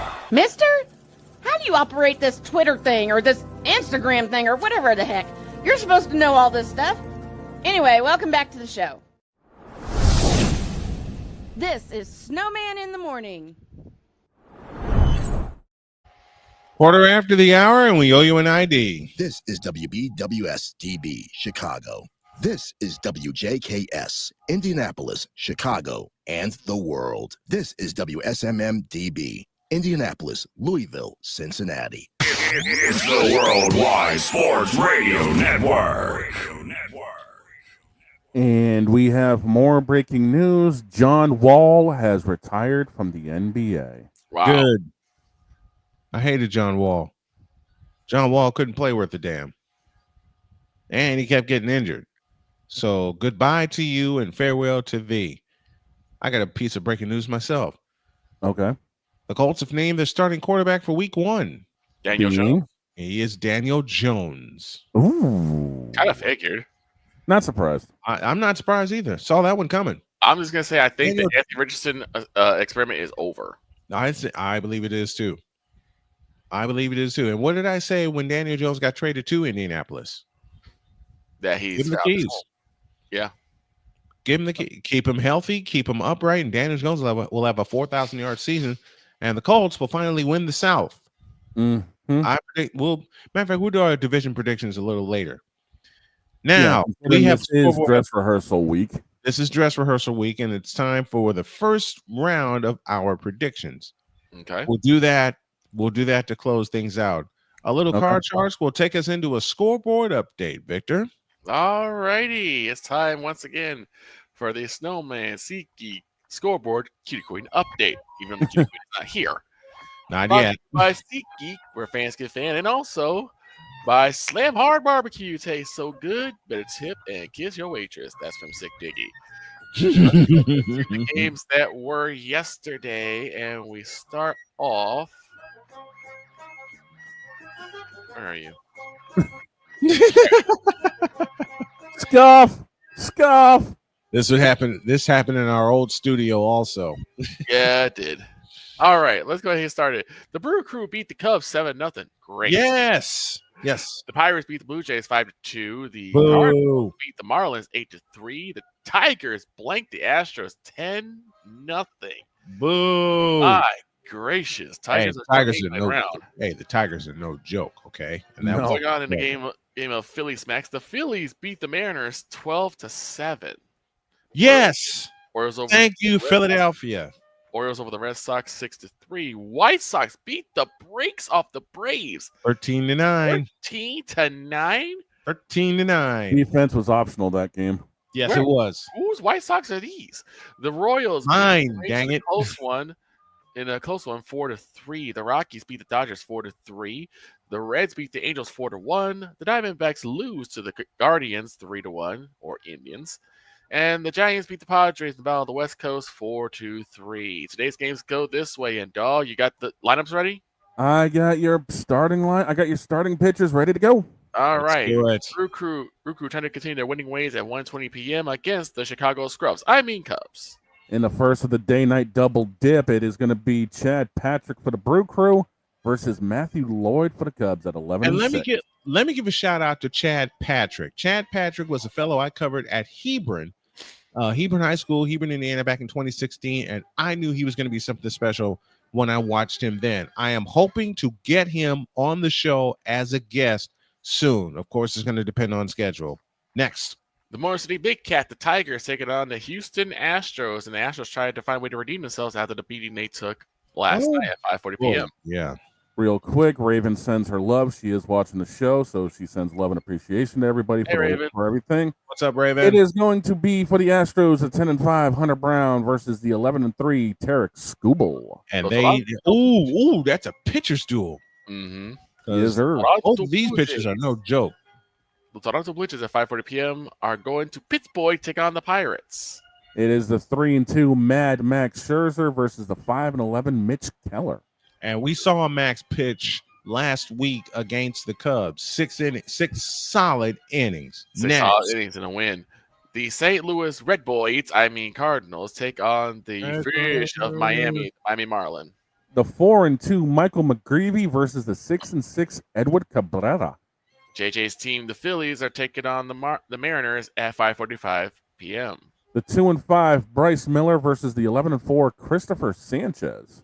In an East Coast battle, the New York Mets take on the Washington Nationals at 5:45 p.m. Who's on the bump?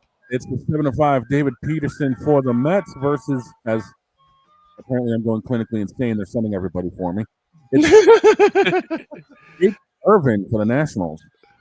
Beantown, the Red Sox are looking for revenge against the Baltimore Orioles at 6:10 p.m. Who's on the bump for these teams? The 10-5 Tomoyuki Sugano for the Orioles versus the 7-7 and needing a bounce back start, Walker Buehler. The question that will be answered at 6:15 p.m. is can the White Sox do it again against the Braves? Who's well, if they're going to be able to bounce back, Shane Smith's going to have a good game today. He's sitting at 3-7 for a record. And for Atlanta, it's going to be the 5-9 Bryce Elder. Eesh. The New York Yankees go all the way down to Florida, take on the Tampa Bay Rays. Who's on the bump for these teams? It's the 12-7 Carlos Rodon versus the 8-9 Shane Baz. The Walker Texas Rangers are staying in KC, take on the Royals. Who's on the bump for these two at 6:40? The 9-7 Merrill Kelly versus the 8-6 Seth Lugo. 6:40, we go to the Twin City where the Twins take on the A's. The 6-6 Jacob Lopez for the A's versus the 12-5 Joe Ryan from Minnesota. The latter half for the day-night doubleheader for the Cubs and the Brewers at 7:05 p.m. Who's on the bump? The currently perfect 4-0 Brandon Woodruff versus the 7-6 Jamison Talion. The L.A. Dodgers go all the way up to the mountains to take on them Colorado Rockies at 7:40 p.m. Who's on the hill? The 3-2 Emmett Sheehan for the L.A. Dodgers. Yeah! Versus the 0-6 Austin Gomber for Colorado. Ooh. The the Cincinnati Reds take on them Angels from California. Who's the bump for these two at 8:38 p.m.? The 5-3 Hunter Green versus, and this guy's been on a really sad decline, the 6-8 Kyle Hendricks. The Cleveland Guardians will be going all the way to the desert to take on them Diamondbacks. Who's on the bump for these teams? The 9-9 Tanner Beebe versus the 5-7 Eduardo Rodriguez. And your 8:40 nightcap shows again the Battle of the West Coast. The San Francisco Giants take on the Rey Mysterio, San Diego Padres. Who's on the hill for these two? The 1-2 Kai Wei Tang versus former Red Sox pitcher, the 12-4 Nick Pivetta. That's your scores, that's your matchups, that's your games, and that has been your Snowman SeatGeek Scoreboard Cutie Queen update. Brought to you again by SeatGeek, where fans can fan. And I'm going to go see if there's a couch coming towards me.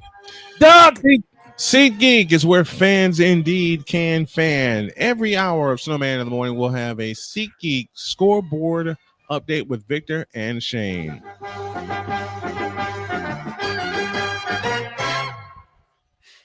And speaking of Major League Baseball, the pennant races are tightening up. Here we go. The final stretch. Let's start in the East as we drive towards September 30th. In the East, my prediction to win the division is on top. And that's the Toronto Blue Jays. They lead the Yankees and the Red Sox, each by 5 games.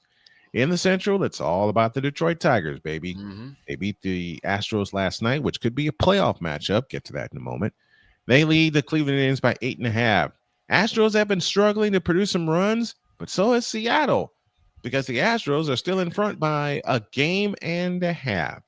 To the National League, it's all about the Philadelphia Phillies. They have opened up a 5.5 game lead over the struggling New York Mets. In the Central, it's all about the Brewers. They are running away. They now lead the division by 9 games. 9 games. 9 games. And this is after the Cubs were leading the division in June. What did I Yes. say? We'll talk about that momentarily.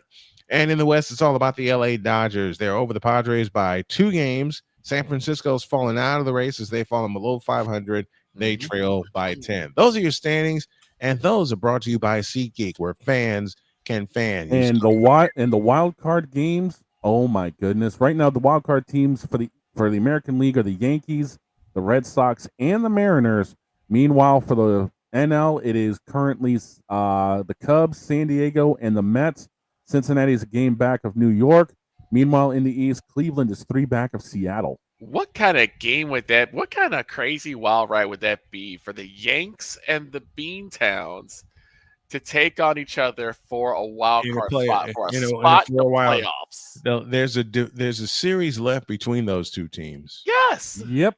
There's a series left, and that could decide a wild card berth. That would be crazy. How does that be feel? crazy? All right. Jeez Louise. I got More breaking news out of college football land. BYU just named their starting quarterback. And he is? True freshman Bear Bachmeier. Ooh, I like this kid. I like this kid. I like this kid. I'm gonna start digging in some film on Bachmeier. All right. Everybody was getting at me because the Cubs were on top in the Central Division. They said they were going to run away. They said they were going to walk all over everybody. Well, how does it feel now trailing by 9 games? Let's talk about it.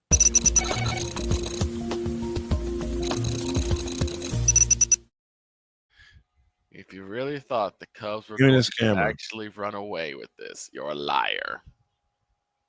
Dear Cub fans, I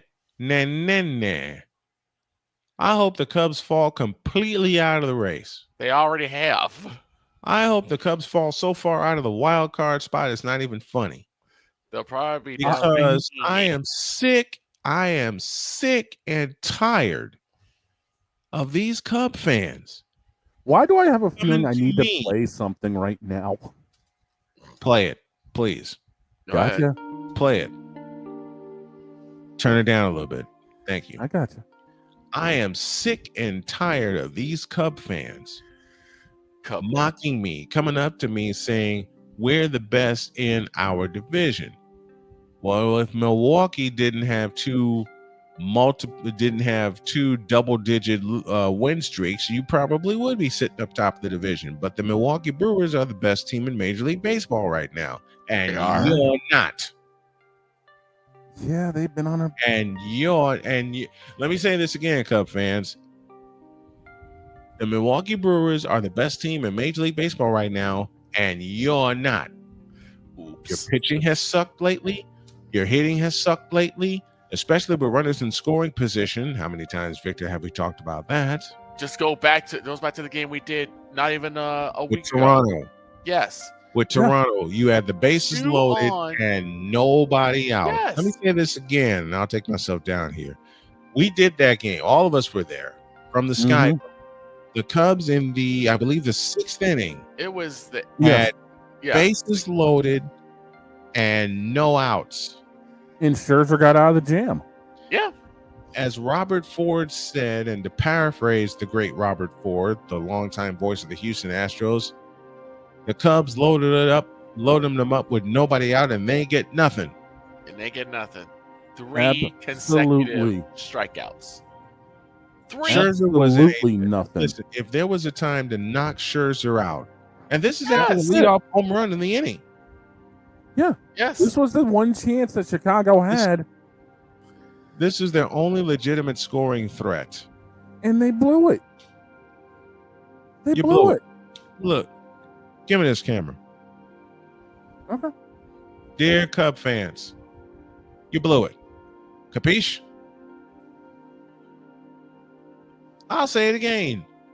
As I always said to Cub fans, dear Cub fans and dear Chicago Cubs, you blew it. Dear Cub fans, this is your bag. This You is dropped fumbling it. the bag.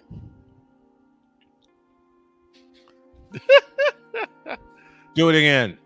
Dear Chicago Cub fans, dear Cubdom, that's your bag. That's you fumbling the bag. Any questions? Drop the Matter of fact, ball. He dropped the ball. listen, let me do this personally. Okay. Dear Chicago Cubs, this was your bag that included a Central Division title. Yep. That's you dropping the bag. Not only losing the Central Division title, but eventually losing a wild card. Any Yep. questions? Not for me. And as I said at the top of this segment, dear Chicago Cubs and Chicago Cub fans, nah. And I said at the top of June when we did a scoreboard update at the top of June, I said that the Chicago Cubs would fumble away the division after it was so celebrated by Cub. Listen, this is what I think of Cub fans. So I realized that I think even though it's not advertised, right, there has to be a place for stupid people. We don't know because we're not stupid, so we don't know anything about it. It's like a secret club society. Oh my gosh. So I come to the conclusion that he graduated from SU, stupid university. Yeah, all the stupid ass letters that go along with graduating high honors of being stupid. I can't do no more, man. Vámonos, dominos, vámonos. Stupid university, where everyone graduates. Magna cum stupid. In the span of 1 month, the Cubs went from on top of the world to falling right on their ass. To paraphrase something we do often throughout the show, dear Cub and Cub fans, you. Hey, here we go. Dear Chicago Cubs organization, you. Damn, here we go. Dear WGN, for the many years you tortured my dad and me for baseball, you, and you. What sucks is we actually had the Cubs coverage up here in Maine too. Mm-hmm. I know. And for that, we say bleep you. As I said, dear WGN, for the many years you tortured my father and me and for shoving the Cubs down the nation's throats. You, and you. Oh, and by the way, in case you didn't hear me, you. Nice. This is what I think of Cub and Cub fans right now. And as far as our season goes,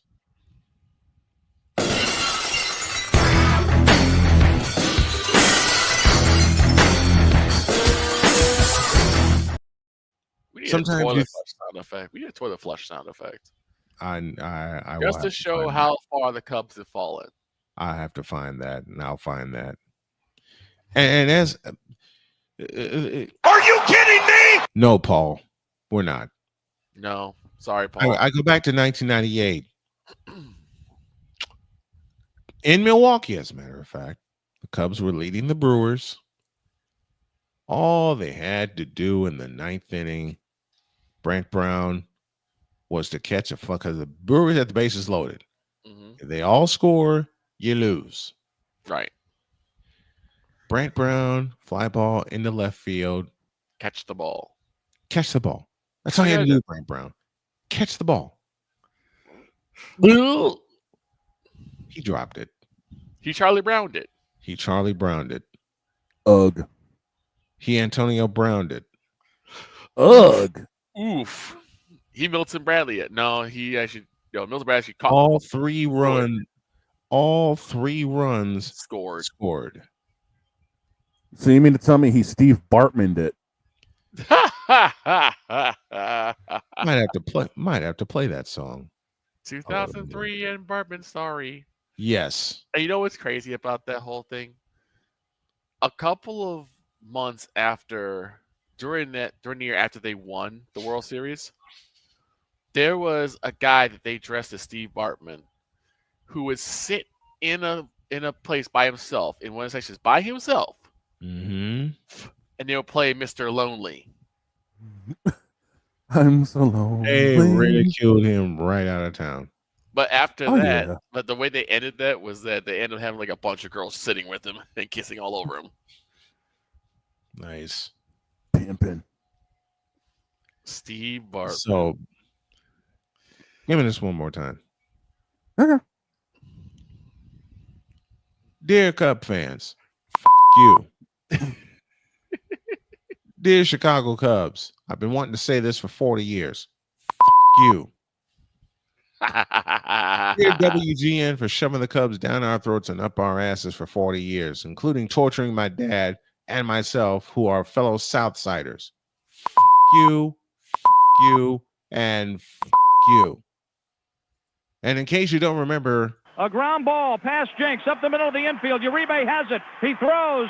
Out! A White Sox winner and a world championship. The White Sox have won the World Series, and they're mobbing each other on the field. You may have had 2016, but we celebrated in Chicago first in 2005. John Rooney. A ground ball past Jenks up the middle of the infield. Uribe has it. He throws. Out!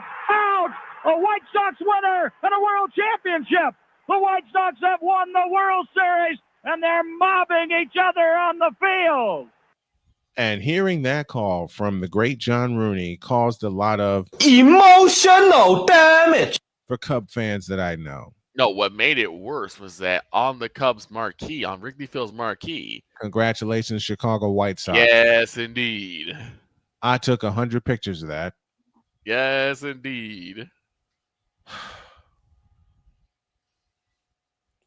All to say that Chicago Cubs, bleep you. Look, when it comes to the Chicago Cubs, there's an acronym among Chicagoans that it's made its way around the world. Completely useless by September. CUBS, completely useless by September. What did I say was going to happen? Does that mean the Cubs are the Jets of the MLB? They're the worse. The Cubs of the NFL? That's a great question. I'll repeat it. Are the Cubs the New York Jets of Major League Baseball, or are the Jets the Chicago Cubs? I'm sorry, Mr. McCarthy. I know he's going to be very angry with me. That's going to be a receipt incoming. He's going to bring out espresso my coffee for. Let me do this again. And I'm looking dead at Cub fans and Jets fans. Mm-hmm. Victor posed a great question just a moment ago. Are the Chicago Cubs the New York Jets of Major League Baseball, or are the New York Jets the Chicago Cubs of the NFL? I mean, if we're going by completely useless by September, wouldn't they be Carolina? Now, with that thought in mind, one more time. Dear Chicago Cubs, you.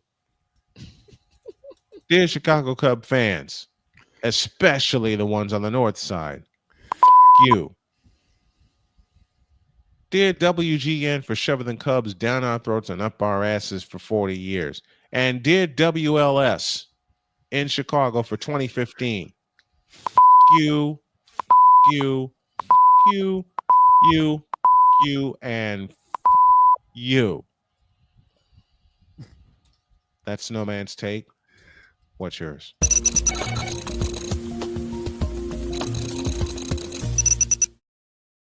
I could have a no, wait, that's tomorrow. Never mind. That's tomorrow. That's tomorrow.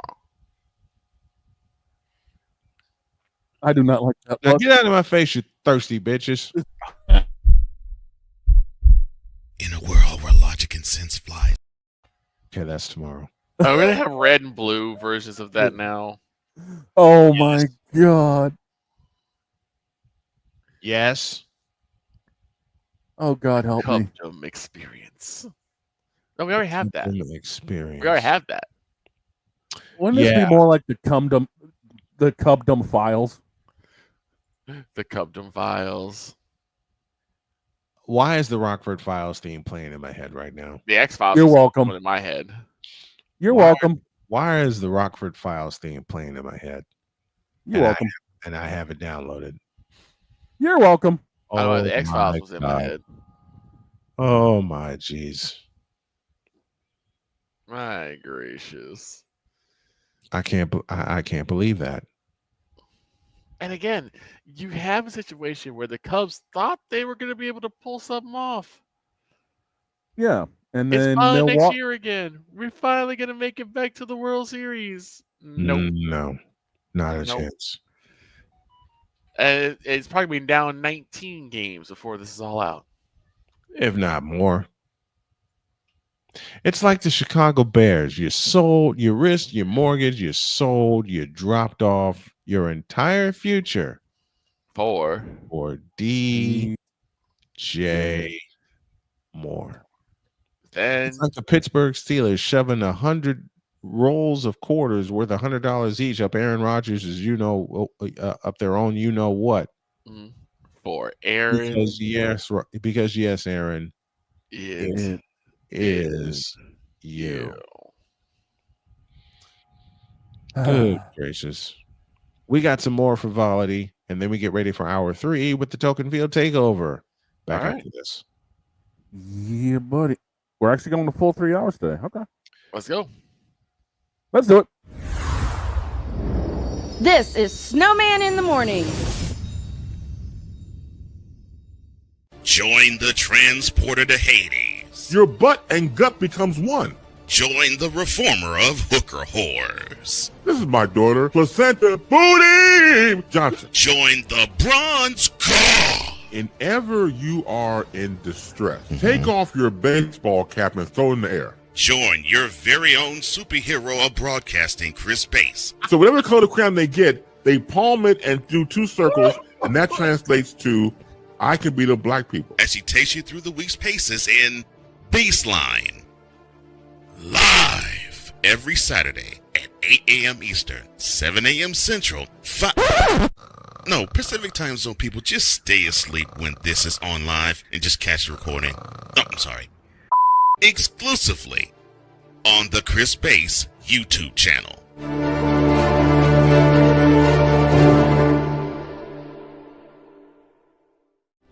Are you ready to upgrade your coffee game?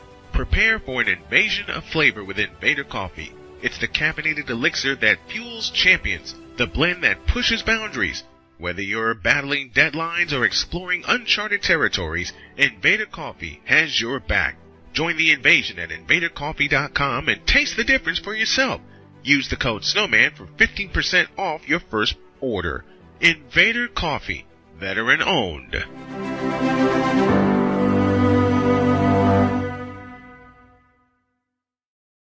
Sports bettors, listen up. Your favorite sportsbook, BetUS.com, is back and in our 30th year of action. With live in-game betting, incredible odds with daily odds boosters, props and parlays, fast payouts, and exceptional one-to-one customer service, we got it all. And when you sign up today and use the code SNOWMAN, you will get a 125% deposit match on your deposit. Log on to betus.com or call 800-792-3887. That's 800-79-BET-US. BetUS.com, where the game begins.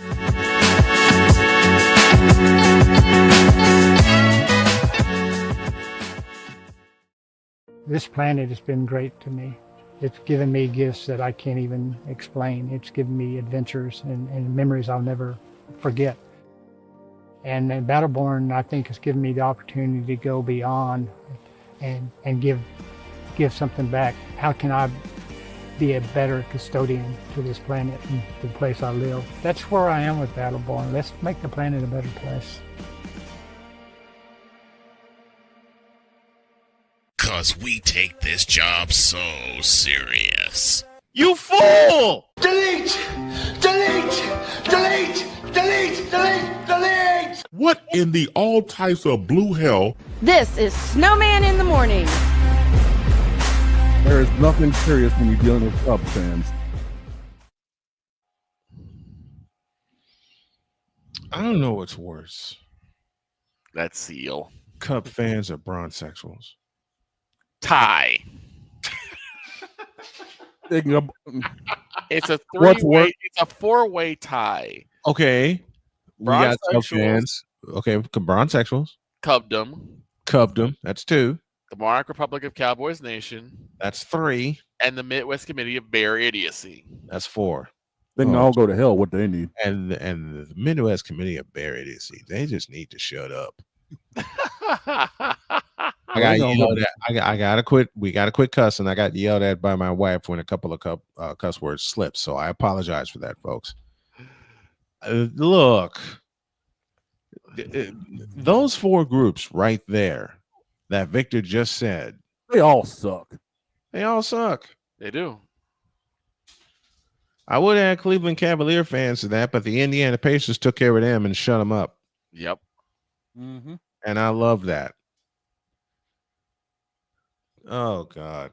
Oh God. I lived with a Cub fan. For QB Zesty.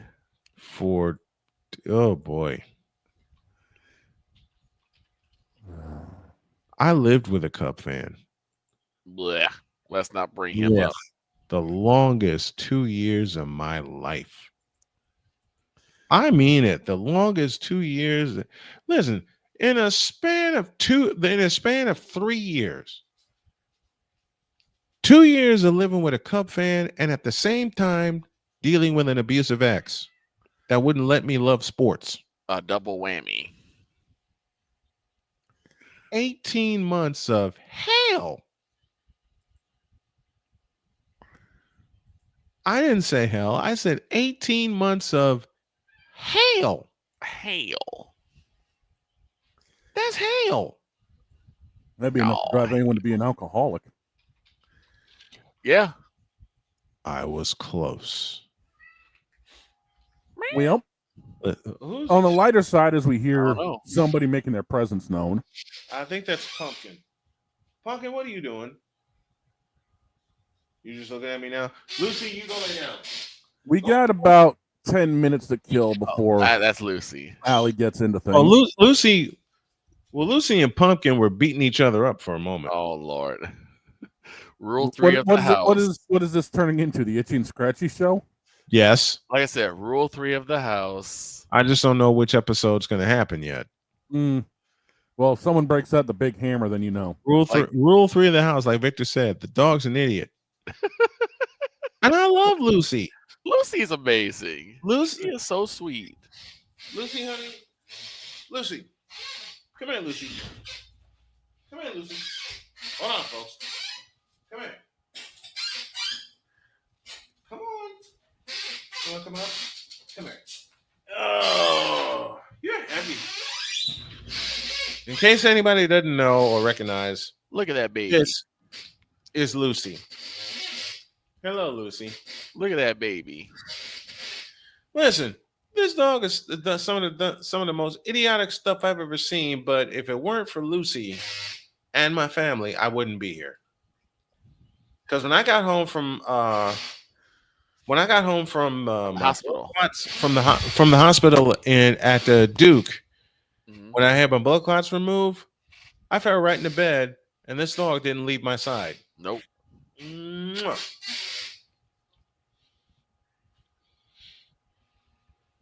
Especially when I came home from my operation. This dog has hung on to my hip since day one. She's a good girl. Haven't you? Yes, she has. This dog has hung. I tell you, this dog has hung on to my hip since day one. She's a good girl. She is. She's wonderful. 48 after the hour as my beard gets a bath from my beautiful Lucy here. All right, Lucy. Gotta get down. Oh, wait. This is the problem. I get so tethered with all my cords. Where you at? Here, give me this. I'll charge this too, just in case. Doing a few house duties here, folks. My wife's on her way to Dayton to pick up some more items. Go on, Lucy. Get down. Make sure this is charged. All right. I'm doing house duties while on the air. I do it often. I do it often. Been there, done that. Uh-oh. Yeah. Yeah, I know you have, dog. Oh, yeah. Now, where was I? Oh, yeah. Cup fans, you suck. Yeah. You suck. Yeah. Okay. Tiger Stripes Media, as we go to the Fanatics feedback zone, they would run highlights of LeBron James in the MLB. True. Yeah, unfortunately. They would rather run highlights of John Wall. And they would rather run. Okay, I get it. Now I have to ask, what is your issue with John Wall? I never heard him, so I don't know. He sucked. How do you know he sucked? I watched him. I Yeah, didn't. one good He year. was- Kentucky. Listen. Yeah, wasn't that the championship Yeah, year in one Kentucky good that was year- good? One good year in Kentucky. One. Again, And wasn't that the couldn't- championship year? The latter part of his career, he couldn't stay on the floor. John Wall was basic. So he couldn't stay As far as healthy. I'm concerned, John Wall was basic. He didn't offer any kind of game-changing whatever. That sounds like a lot of Listen, pressing. they'd rather run highlights of James Harden No. than Major League Baseball. No. They'd rather run highlights of Chris Paul. Hell no. Exactly. Hell no. Man, they would rather run highlights of Kendrick Perkins. Hell no. I'm sorry, honey. Gonna have me howling like cannoli. No, absolutely not. Look, Cannoli doesn't play around, okay? No, cannoli was If funny. you say something out of pocket, before Deb could say something, if you say something out of pocket, Cannoli will shut you up. I think talking about Ritter. She was talking about Ritter. Like Ritter can put some oomph into that offense. I was like, oh, nope. I Cannoli disagree. saying, Disagree. You said Ritter. No. I mean, Yes, I Ritter. repeat, Like, nope. no. I disagree. I totally disagree. Why are you lying, man? Why are you lying? Oh Lord. And no one What can is- help me. what do Kelly we do? Williams. Listen. You still I messed still have up with that. I still have yet to cut that one from Friday, but that's going to become a short. That is too I funny. think I think I'm going to do a lot of editing today. From Man, the there's a time lot we of get stuff off out of until- yesterday's show that's going to end up Oh being yes, short. yes, there was. Oh God. Yes, there was. Oh God. I'm going to be doing a whole lot of editing, man. I'm going to be doing a whole lot of editing. I know this. Good Greg Miggets. Yep. And Alvin Washington, we miss you, buddy. Yes, we do. Listen, as much of a fight as Al and I had gotten into, he was our brother for Yes. 20 years. There's a story, but I Vinny. can't. Hey, Vinny, season 30, buddy. There's a story. I just can't say it on the air because there are some curse words on it, but it is the funniest story that Which one? after we did the public league championship at the UC, we're driving. I know that story. And Derek is driving the car. Fast We're- as all get out. No, well, yeah, because he was a lead foot anyway. But Oh, there was yeah. a car that drove past us like in a blur. Cut us off. I remember what he said. And I remember. We'll talk about that. We'll tell yeah, you what we'll tell you that that'll be later. up on our page. That'll be up on our Patreon page. Okay, sign yeah, up yeah. for Patreon. Patreon.com/Snowman But Multimedia. Alvin You'll said hear something, and that I died for the rest of the car entire ride. car. The entire car broke up laughing. Yes. Yep. That's the kind of guy he This was. is the same man. This is the same man that walked into the studios at Chicago State when Al and I were doing a show together. Mm. And all of a sudden, he just busts out, "Can you freaking believe it, man?" Right. King me. I fell out of my chair. Oh, and remember roared. Piedmont Pride? They call the team the PD Pride. Oh boy. Yeah, we used to have Wait. You know what we can do? You know what we could do? In Alvin Washington's honor, Alvin Washington Jr.'s honor, let's bring back a segment that we used to do on the air. Hmm? What the hell is Yes. So, dog, the way this worked is we would go on a site. It's not up anymore. I tried. It's called Logo Server. It was basically taking like from every sport, from every division, from every country. Yes. Their sports and sports team names from high school all the way up. Uh-huh. This is where Cobden came from. This is where Hoopston came from, right? And I'll start it. Go ahead. Oh, dear God, I can't believe I'm still asking this question in 30 years. What the hell is a corn jerker? Yes. There's a high school in Hoopston, Illinois. It is spelled hoop with an E, S-T-O-N, but it's pronounced Hoopston. Hoopston, Illinois. And they are the Hoopston Corn Jerkers. Yes. Hoopston High School. They are the Hoopston Corn Jerkers. Then there was the Cobden Apple Knockers. And Shane's just looking at us. These names that we came up with. This is the Shane. This is the God's honest truth. This is the God's honest truth. For everyone from Alva, there was I forgot, it was a street ball team. I can't remember the name of it, right? But the logo was a guy with, as Alvin would say, a well-coiffed fro, I might add, and a pick in his head. Was it the Star Heels? I think it was a Star something Heels. like that. Yeah. Dude had like a perfectly round afro. Oh God! Yes, and a big afro pick in his head. Afro pick. It was the big afro pick. He did, man. Then it was the Grand Rapids Tackers. Grand Rapids Tackers. Oh God! You want to know how crazy this got? There was the Iowa Barnstormers. Yes, the Iowa Barnstormers. The Iowa Barnstormers. Now, that was one of my favorite Arena Football League teams in its original format. I don't know if this group is still there, but there was a team. There was a Buffalo team, hockey team. Buffalo Wild Wings. The Buffalo Wings. Buffalo Wings. And then you had the lower team below them. That was the women's Junior team. Wings. The women's team was the Buffalo Junior Wings. I was like, oh my God. Let's go back to basketball. Okay. And Victor, you remember this. Mm-hmm. What the hell are the Calgary 88s? Ladies and gentlemen, the Calgary 88s. And Alvin just dropped his head and went, hell no. Yeah. Hell no. There was one, I think it was, I forgot where they came from, but it was the Kookaburras.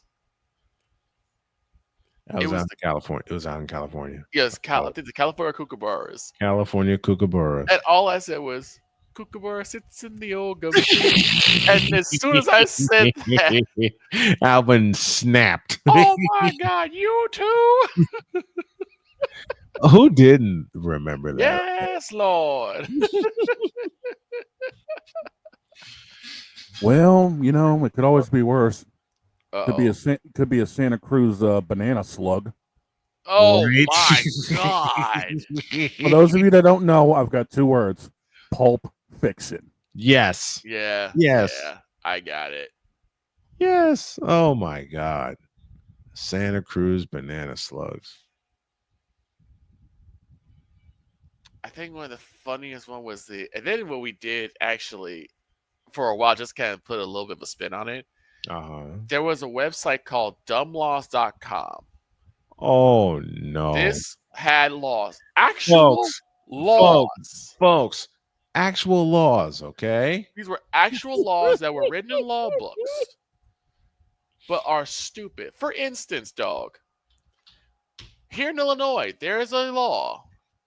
It is illegal to ice skate on ponds during the months of June to September. It's the truth. I'll It's say the it truth. again.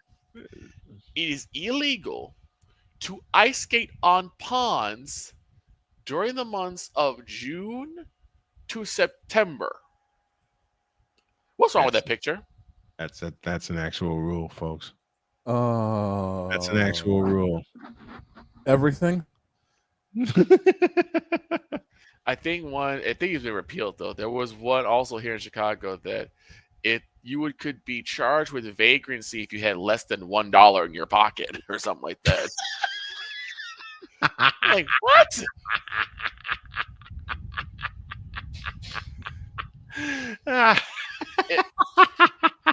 If I could find the dumb laws, you would scratch your head.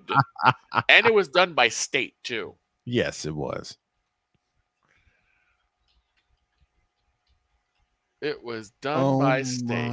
Oh my gosh. I just saw something really. There was another one. Y'all ready for this? Victor, you remember this. Down south from Chicago is a city called Joliet. Oh, Home yeah. of Chicagoland Speedway. Yep. There is a law in Joliet, Illinois, and I am not kidding when I say this. If you mispronounce Joliet, yep, the first time it's a fine, and the second time you're in cuffs. Yeah. Yeah. It's like a $25 fine because I guess this happened way too many times. When people say Joliet instead of Joliet, right? Yeah, that's the name. That's the city, Joliet, yep. Illinois.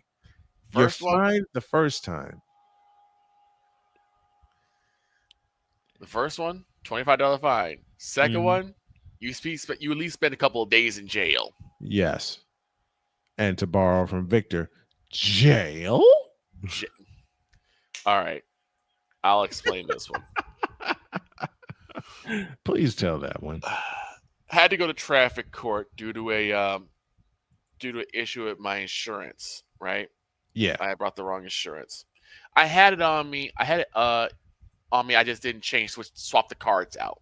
Yeah, The card I had was actually expired, so I had to swap the cards out. So I didn't know what happened. So I asked them, "Is it okay if I go run to my car, grab my card to make sure it show you that I do have, up to date insurance?" I said, "Yeah, sure, go ahead." Right. So I go down. I run downstairs, run out of the courthouse, grab my papers, run back in, go through the metal detector again, go upstairs to the courtroom, and the next thing I hear is, "Oh no, he's going to jail." I'm like, jail? I was only out for what, 3 minutes? Right? Oh dear God. And they came in and they said, "Okay, you have your paper?" Like, "Yes, I have my papers." They looked at it. "Okay, you're free to go." What about the jail part?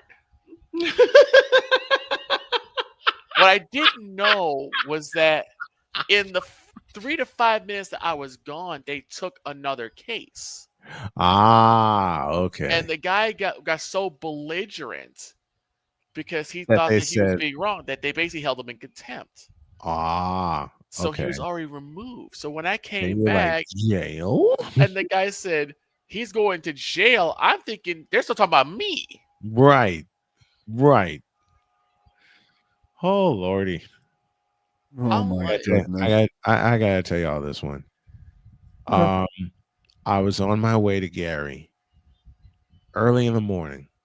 I got out of the house. I'm on my way to Gary. I didn't realize how fast I was going. And the next thing I know, there were lights behind me. I'm like, oh my goodness. I pulled over. Cop comes over. Very, very friendly. He says, "Do you realize how fast you were going?" "No, sir." He said, "You were doing 68. Now it's 7 in the morning." I'm like, 68. Wow. And he reached to pull out his book to give me a ticket. Now I'm thinking, okay, I'll go to court and pay the ticket. Get it out of here. You know, this man looked at me and said, I'm going to let you go this time. And he put his pad back away. And he says, get on out of here. I know you're in a hurry. Took off. But yeah, there were laws, man. If I can remember half of them, which I can't. I think one was that, and I don't know how old this law was. And one was that no one could bring their horse or pack mule inside a federal building. I'm like,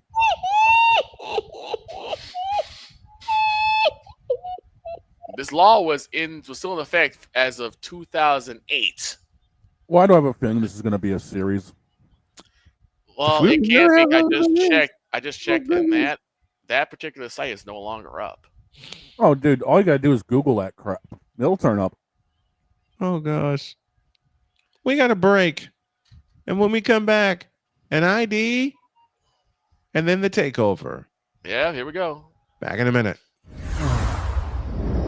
This is Snowman in the Morning. Join the transporter to Hades. Your butt and gut becomes one. Join the reformer of hooker whores. This is my daughter, Placenta Booty Johnson. Join the bronze car. Whenever you are in distress, take off your baseball cap and throw it in the air. Join your very own superhero of broadcasting, Chris Bass. So whatever color crayon they get, they palm it and do 2 circles, and that translates to I can beat up black people. As she takes you through the week's paces in Baseline. Live every Saturday at 8 a.m. Eastern, 7 a.m. Central, Pacific time zone people, just stay asleep when this is on live and just catch the recording. Oh, I'm sorry. Exclusively on the Chris Bass YouTube channel.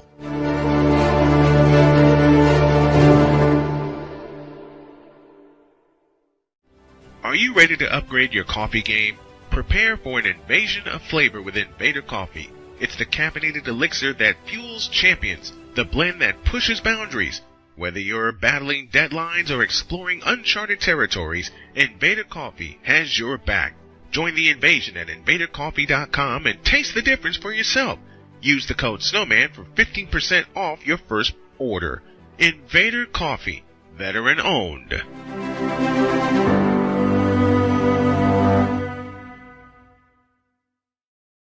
Sports bettors, listen up. Your favorite sportsbook, BetUS.com, is back and in our 30th year of action. With live in-game betting, incredible odds with daily odds boosters, props and parlays, fast payouts, and exceptional one-to-one customer service, we got it all. And when you sign up today and use the code SNOWMAN, you will get a 125% deposit match on your deposit. Log on to betus.com or call 800-792-3887. That's 800-79-BET-US. BetUS.com, where the game begins.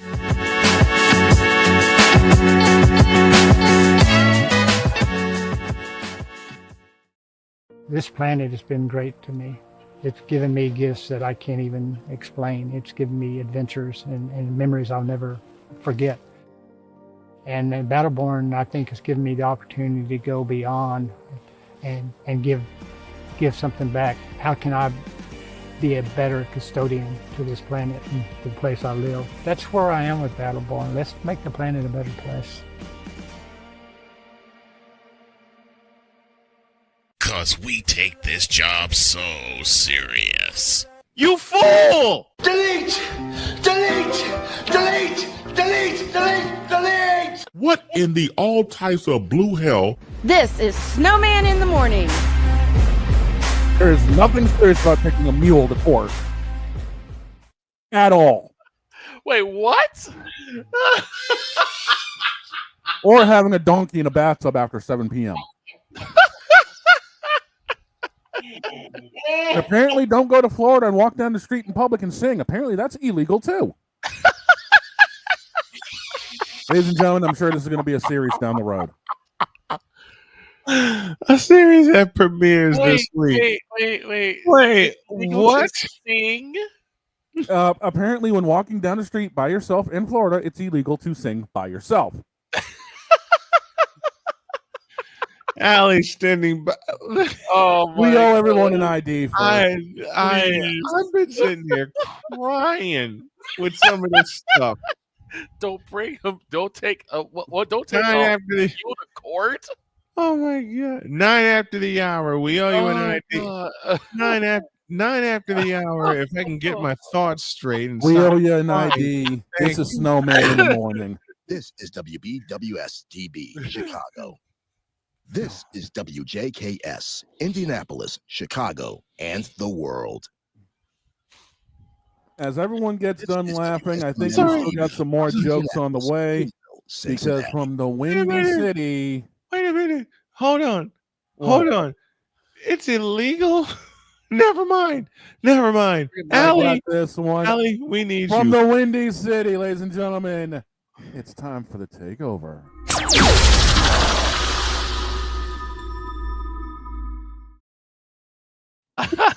Here's Allie. I've been working on the railroad all the live long day. I've been working on the railroad just to pass the time away. Can't you hear the whistle blowing? Anyway, okay, that's enough. This is every week when we have Allie on. Oh, how are you, Allie? Doing well, guys. I'm telling you, I never know what I'm going to walk into, but hey, it's illegal to sing while walking down the street in Florida. One of the stupidest rules they have. I'd be arrested in 2 minutes. I would.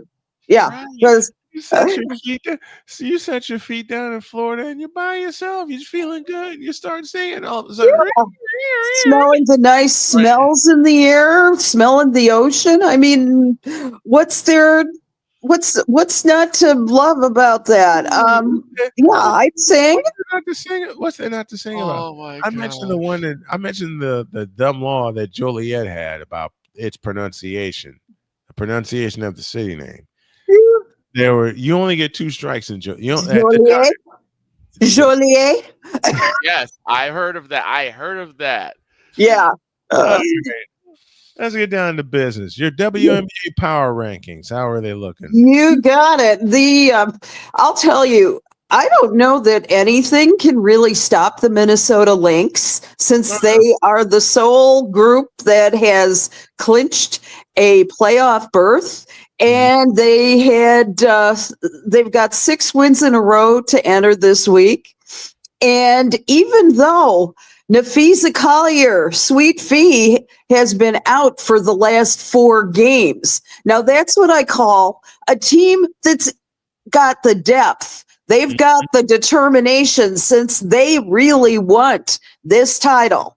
Cheryl Reeve is a beastmaster. She is. She will never give up. I mean, she's done this too many times, you know? And what's more, her proteges, her spawns have done the same thing. Look at the 2021 Chicago Sky. That guy, he had done his time with Cheryl, and she is not letting it go this time. So, interestingly enough, they've got a 6.5 game lead at this time, and there's 12 games to play. And what's more, no one's catching Minnesota. No one, not even the Atlanta Dream, who's coming in at number 2 this week, 22-12. They've been remaining at number 2 for the last couple of weeks. However, they're going to have a real challenge this week from my number 3, which is the Las Vegas Aces. Let's put it this way. 7 straight wins for the Aces. Yeah. Unbelievable. 21-14. 21-14 is the Las Vegas Aces record. Let me jump back quick to the Atlanta Dream, though. They have a 6-game winning streak. They're tied for the 3rd longest streak in franchise history. However, remember that game they played in Vancouver? Yes. Last week, it was a thriller, but Atlanta bounced back. The Atlanta lost to the Seattle Storm in Vancouver. However, they bounced back with a win over the Golden State Valkyries to wrap the win, and they are in sole possession of second place in the WNBA, and they have a 1-game lead on the Liberty. Okay, this week, however, the Atlanta Dream is facing a pretty good roster. They've got the Aces, they've got the Lynx, and they've got the Liberty this week. So, yeah. We'll see if they're number 3 next week or if they can hang on to number 2. That's going to be a toss-up because, as you said, Brian, the Las Vegas has won 7 straight, and that's the longest active win streak in the league. 12 of the last 15 games, they've climbed from 9th to 5th in the standings. I mean, they're just 1.5 games back of second place. You got to remember, you've got Becky Hammond leading this team. Becky, don't take second place. Becky. And a couple of weeks ago, you said, Allie, how is Vegas going to turn it around? Because they were going through a lot. Yeah. Well, 7 straight wins later, not only have they turned it around, they are steaming toward the 2 seed right now. They are, absolutely. What's more, they've got their powerhouse in Asia Wilson, who's still very much in contention for MVP of the year.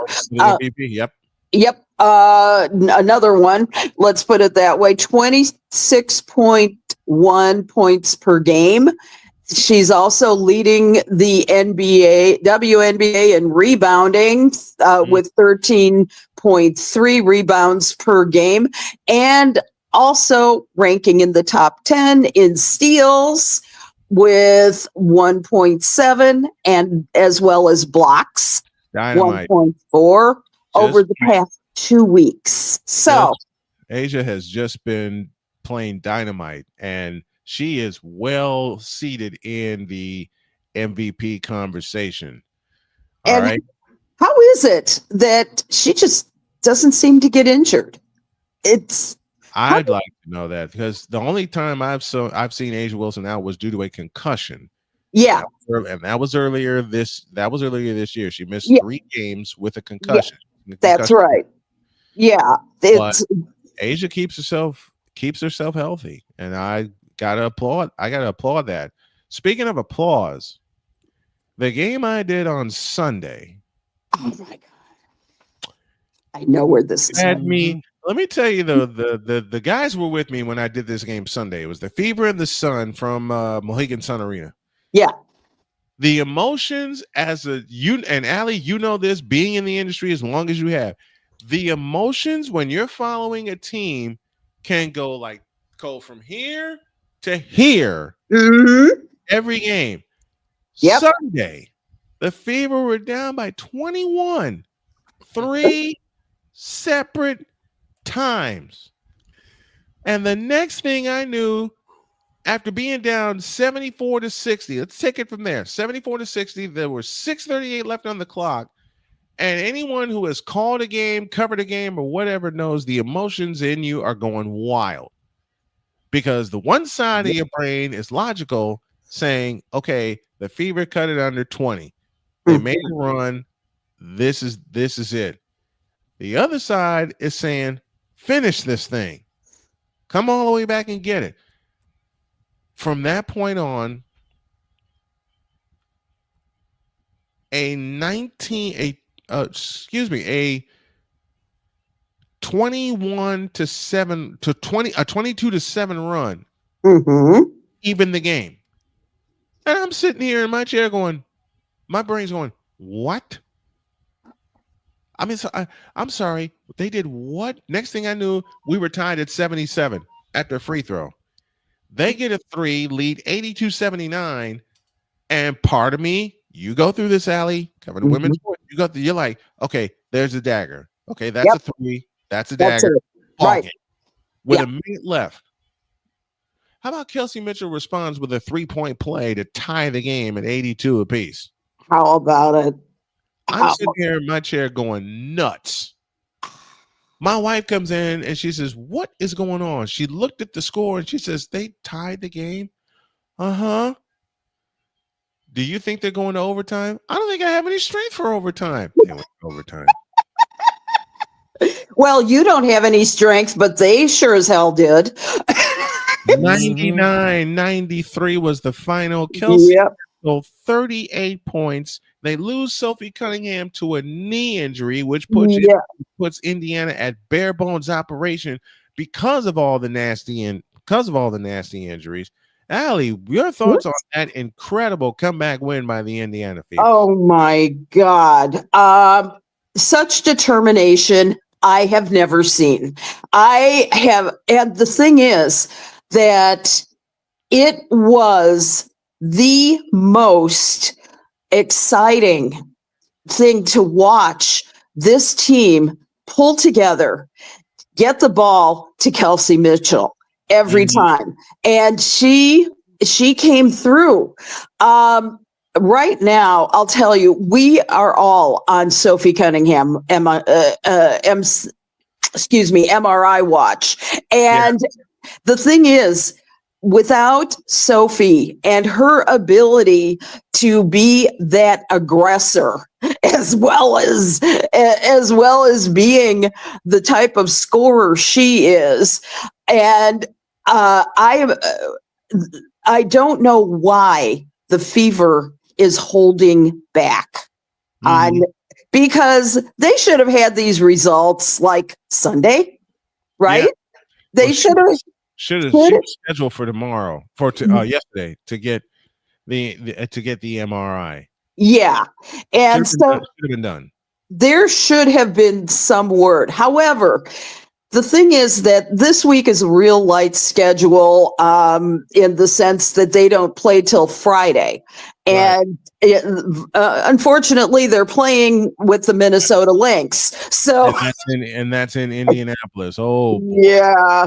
Now that's I'm predicting that is an astonishing game, and we'll see, because they're doing a double with Minnesota over the weekend. They're doing a home and home. Friday home and home. It's in Indy, and Sunday it's in Minneapolis. And of course, both of those games will be heard and seen right here on Snowman Multimedia as we follow the Fever all season long. It's been fun covering them.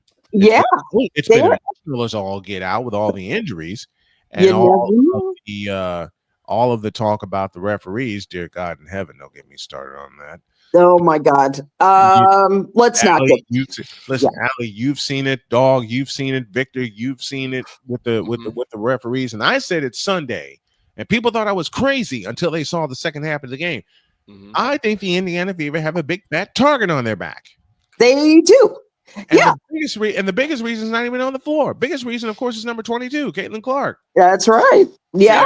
They got a big fat target on their back. And unfortunately, this is what I was telling the Snowman during that broadcast, is that if there is a target on the Fever's back, they have the best cover, because right now there's so much media hype around Caitlin that anyone that tries to bring up the unfair calls against the Fever could either be explained away by homerism or just Caitlin Clark, over Caitlin Clark hype. Yes. The only reason why anyone would sit there and complain about the referees is because of the fact that they want Caitlin Clark to win everything.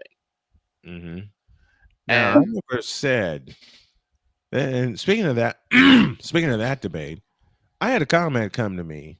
A very negative one, saying, basically mocking me for liking Caitlin Clark and saying someone else. Oh, there's more, Allie. There's more. Oh boy. Saying I'm listening. That saying that she was mediocre, that she wasn't good, and that she's not the star of the league right now. Was it a male or female who gave you? I told this gentleman, look. Okay. If you want better optics, Caitlin Clark has to be on the floor because she moves the needle for the league, period. Yep. And he comes back to me and he says, how can you prove that? Look at the ratings. Look at the attendance. How sharp of a difference. And Allie talked about it here. Hey, she didn't say it anywhere else because no one else wants to hear the truth. She said here. There's a 50% drop in viewership if Caitlin Clark is not on the floor. That's right. Yeah. And that's been proven this year. And I mean, the ratings are still up 21% over last year. Now, with Caitlin Clark on the field, that's usually risen to about 75% more. But that's how that's how this game is. Now, we've got an interesting scenario developing that maybe is pointing to Caitlin Clark's return. Do you want to? Okay. I'm listening. Okay. Now, while we're on Sophie Cunningham watch, we've got an interesting scenario. Okay. Caitlin Clark has missed 13 games. And as well as the WNBA All-Star game. Yep. Now, yesterday, the Fever released Kira Lambert, who had been signed to a 7-day hardship contract. Yep. And she was in the game for the final 4 seconds of overtime. You saw that. And so now the question is, does that release of Kira Lambert signify that we might get number 22 back? Because they haven't signed anybody else in the ensuing 24 hours. Nope. And there just might be a possibility that this possible scenario means that, boy, if they could get her back against the Lynx, what do you think, man? And Nafisa Collierless Minnesota Lynx might just be a great matchup for the Fever. And who knows? This just might happen.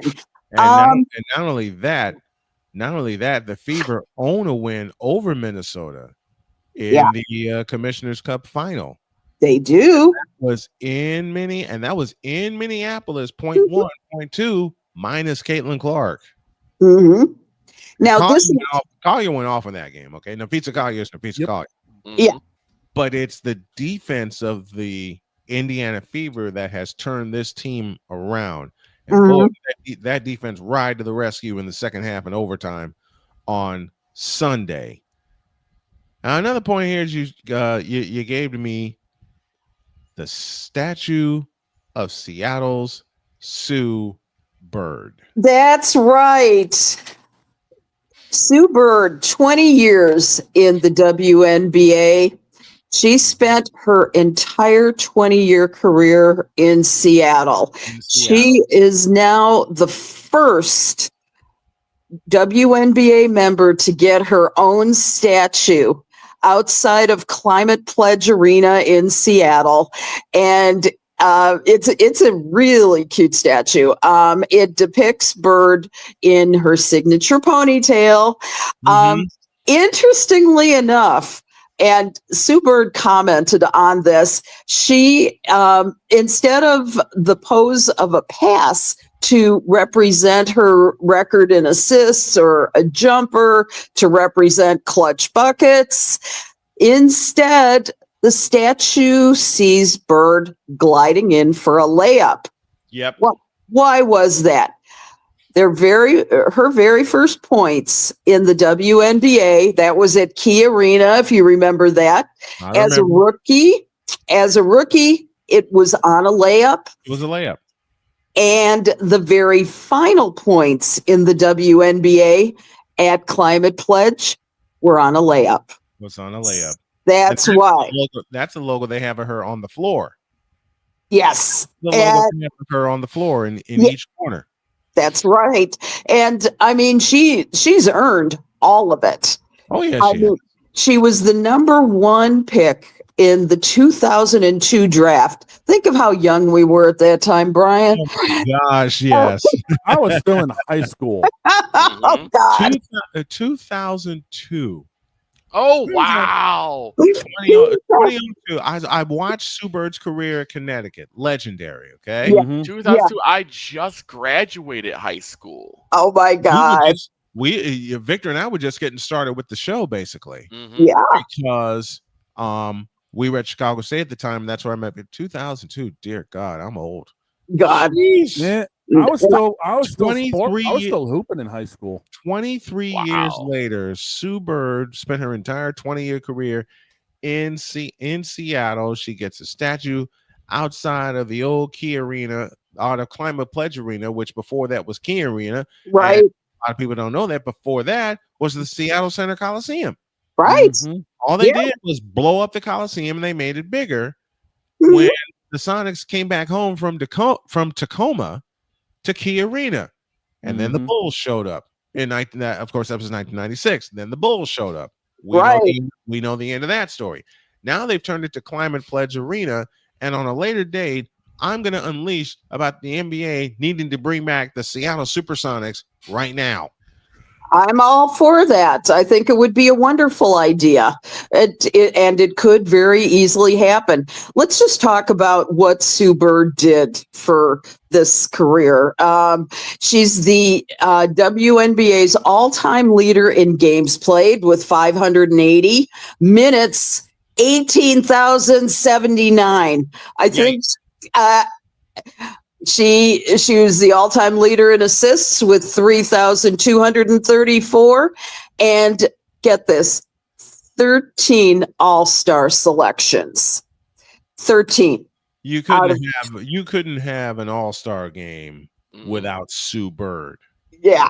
It's like the NBA. You couldn't have an all-star game without Larry Bird, Magic Johnson, and of course the king of them all, Michael Jordan. Yeah.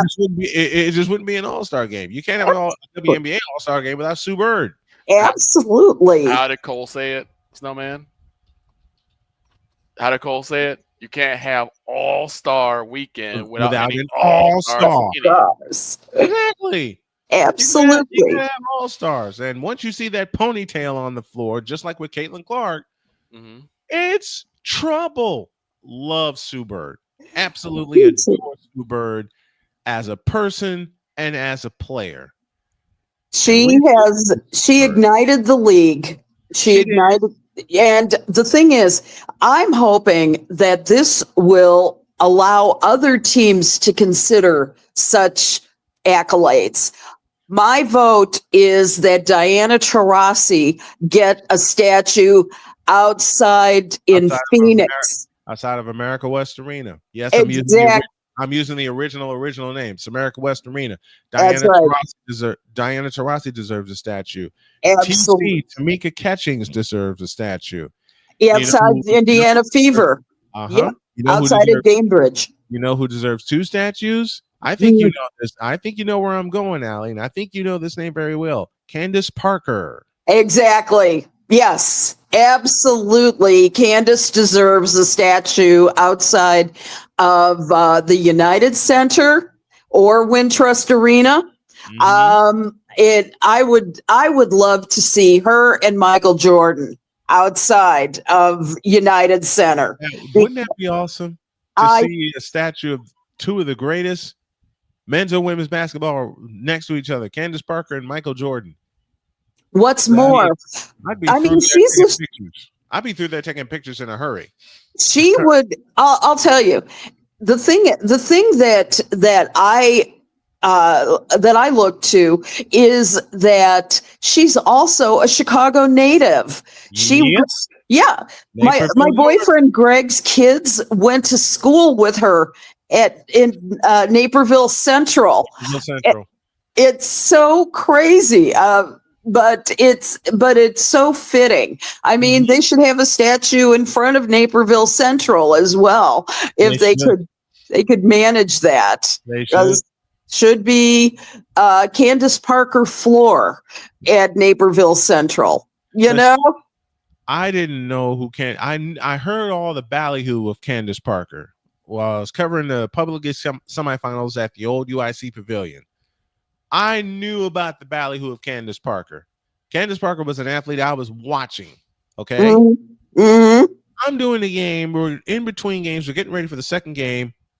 And this cute girl sits next to me and says hi. I said hi. I turn around and I nearly drop out of my chair. This is Candace Parker. So what do you think I did between games? I gave her a headset and we had a conversation. Absolutely. like what Jim Durham did with Johnny Red Kerr. Johnny was doing this thing and Jim said, "You want a headset?" They were together 20 years. Yeah. That's exactly right. But you want to talk about influences? Candace Parker is indeed one of them. You know who else should have a statue? Let's go outside the Toyota Center in Houston. That entire first team that won the first 4 titles. The Houston Comets, including Cynthia Cooper, including the late great Kim Perrott, who died of breast cancer. Yes. Tina Thompson, and look, I would not want to go up in the post against Tina Thompson. No, I'm not doing that. There's actually been quite a bit of talk about bringing back the Houston Comets, also the Cleveland Rockers. Mm-hmm. Yep. And the Comets should have never gone away. That was their first dynasty until they lost to the Sparks in 2002. Right. Because after 2002, the WNBA decided to interfere and they folded the Houston Comets for some stupid reason, which didn't make me happy at all because that was my first favorite team, the Houston Comets. Well, how could it not be? I mean, there were so many superstars on that team and people who became so influential in the WNBA. I mean, this is an incredible group. And as I believe we have talked about this before, the Connecticut Sun is for sale. Yes. And there is a lot of questions right now as to where they're going to go. They are discussing quite a number of different sites for it. Number one appears to be Boston. Mm-hmm. Yep. There's a thought, but they didn't, Boston did not submit an expansion proposal within the deadline. Oops. And so there's another group that is rumbling about this. Now the Sun had reached an agreement last month to sell ownership of the team to former Celtics minority owner Steve Pagliuca, who would look to relocate the franchise to Boston. That's out of the AP. Sources told ESPN just recently that the league would consider a potential Boston team in a later round of expansion. Mm-hmm. And that new Celtics owner, Bill Chisholm, would be the league's preferred owner for a WNBA franchise.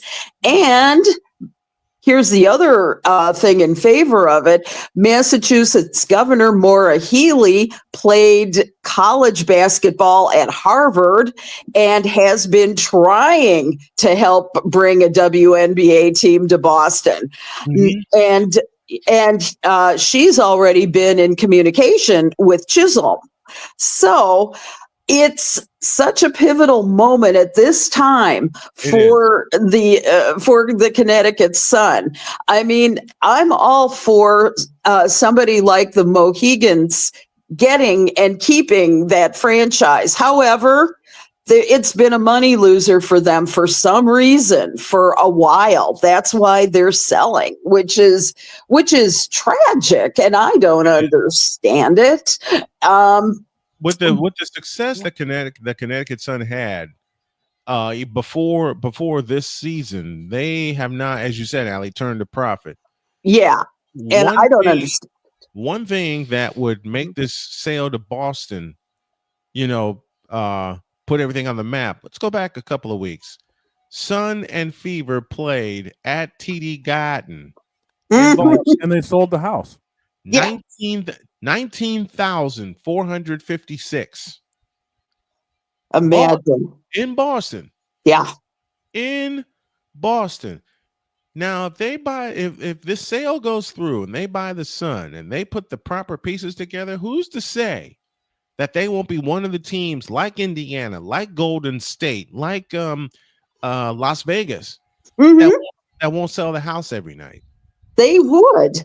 The appetite for basketball is huge in Boston. And what's more, it's a beautiful destination city. I said, if I didn't live in Chicago, I would live in Boston if I could afford it. Right. It's literally the only other city that I would feel as comfortable in. I visited there several years ago, and I was just like, oh, I love the Red Sox. I love much more so than I do the Yankees. That's New York. Yeah, and I just it's funny. It's fun though. Seeing the growth and the interest of women's basketball. We can talk about it just in the last 2 years, and we all know why. We discussed that earlier. But over time, the interest in women's basketball has exploded. Yep. Yeah. And it's only going to get bigger. I mean, if they end up moving the team to Boston, the Garden can host them. I mean, we got plenty of room. With the explosion of popularity due to the fact that the big two, and let's be honest, it is two, whether we want to admit or not. It is. It's Angel and Caitlin. It's both of them. Yeah. Then you also bring Sabrina Ionescu. You also have Nafisa Collier. And I wanted to ask again. Asia Wilson and the rest. Right. And I've asked this question a couple of times. I don't know if I asked it to Allie about the lack of promotion that some of these teams have for their stars. Because if people want to sit there and complain, oh, it's all about Caitlin, then why don't you get mad at your teams that are not promoting your stars? Thank you. Thank you, Victor. I think, Victor, it's a large part due to whatever marketing budgets they have to get that word out. There also endorsements by individual players. There's right now the question of promoting individual players. I'd like to see it. For an example, let me just think for a second. The let's say the Washington Mystics and Kiki Ruffin. Come on, let's talk that. Let's talk about their fantastic group of rookies that they have on this team. Sonia Citron, come on, let's really promote them.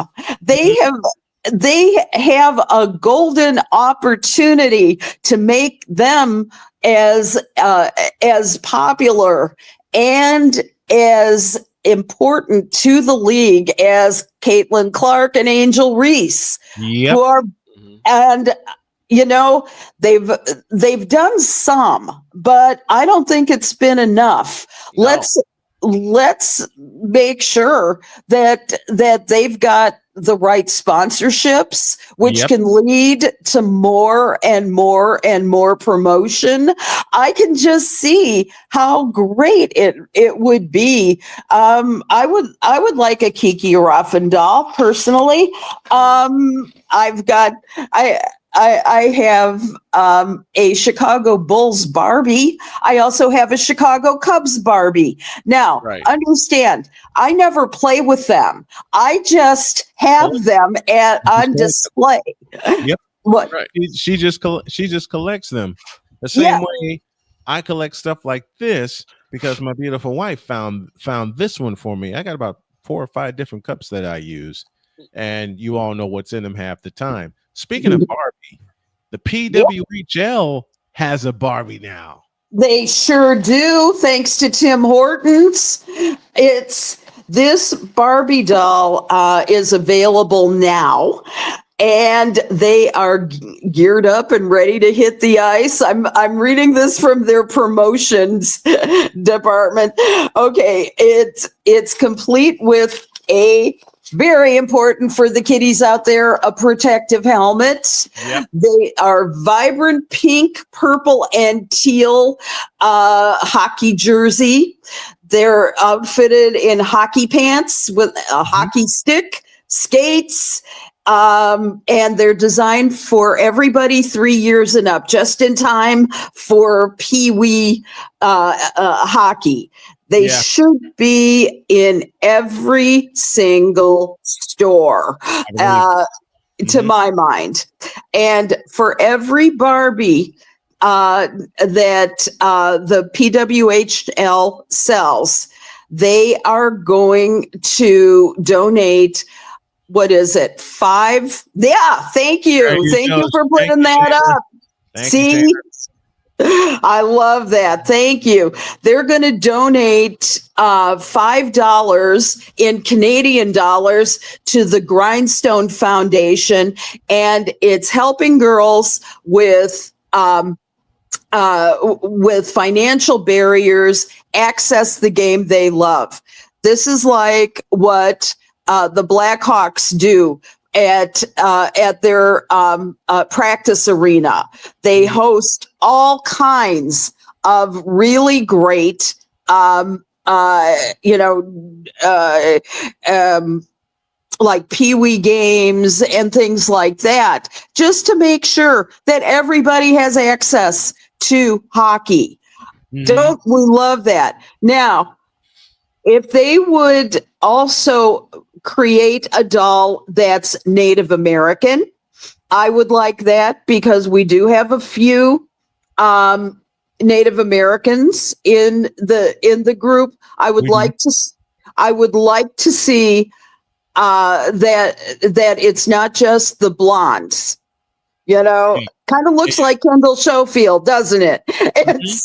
It does, but it's an exciting development for the PWHL, which is starting up relatively soon. It's going to.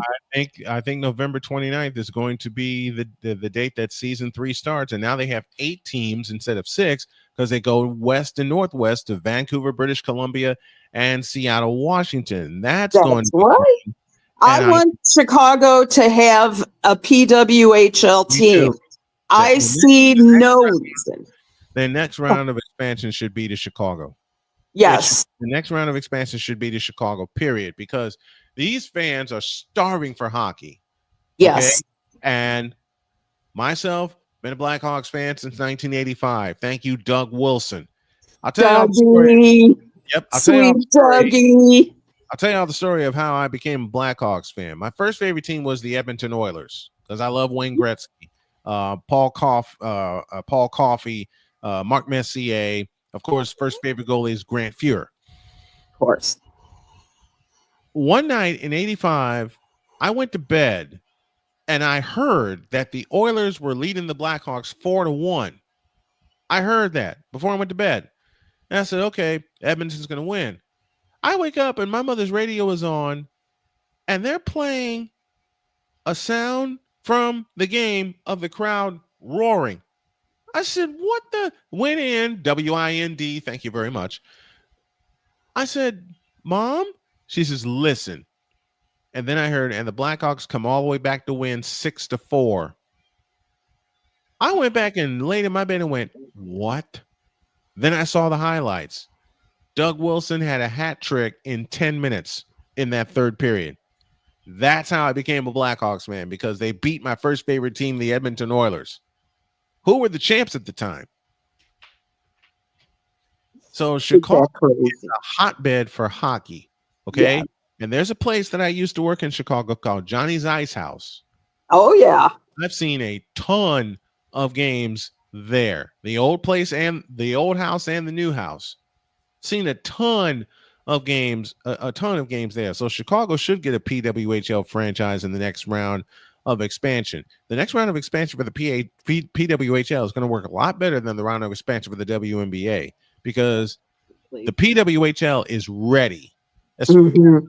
In the key area financially, they waited to see the success of their first 2 seasons.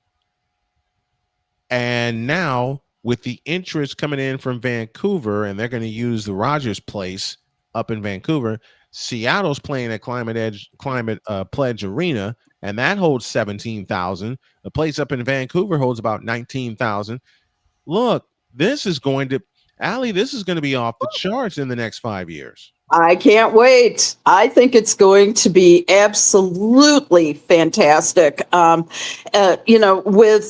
With so much interest. I mean, when you look at who's been on the roster for the Winter Olympics, when you look at so many of the individuals, the women who have made the Hockey Hall of Fame over the last several years, yes, and decades, it's amazing. You know who was one of the first women to go in? Was a Chicago native, Cammie Granado. She was one of the first. So I see absolutely no reason why this can't actually fly. And I would love to see that. Before we go, I've got to make mention, because singles matches are beginning in New York on August 24th. It is that Venus Williams is making her return to tennis via the U.S. Open after a 2-year absence. And she is going to be the second oldest woman to ever compete at Flushing Meadows. And she is 45 years old. And she can still bring it. She can. She did. She can still. I hope Venus Williams somehow pulls off what Tiger Woods did 6 years ago in 2019 at the Masters. Oh, would that be great or what? That would be a headline maker. The last person, the oldest one ever, was Renee Richards, who, by the way, was a transgender female. Mm-hmm. His name was Richard Raskin, Dr. Richard Raskin, before. And I followed this story when I was little. She created a real career for herself after that on the women's tennis circuit. Now, she was never number one, but she was 47 when she competed back in 1981. And if you think about that, when you think of the brouhaha that's been made over the thought of women, transgenders in women's sports. Oh, yeah. When you think of how long ago that was, 44 years ago? And she just went ahead and did it. Why can't we do that today? It's ridiculous. Let's say that the reason for me is fear. The reason for me is fear. And I can speak from experience, people living scared. Hey, I did it for 3 years after my surgery. I can admit it a lot. A matter of fact, I did it longer than that. I did it for several years after my bad relationship, and after my child passed away, Donna. Yeah. Living in fear is not the way to be. All right. From the heart, living in fear is not the way to be. That's what isn't that what Johnny Blaze said in the first Ghost Rider?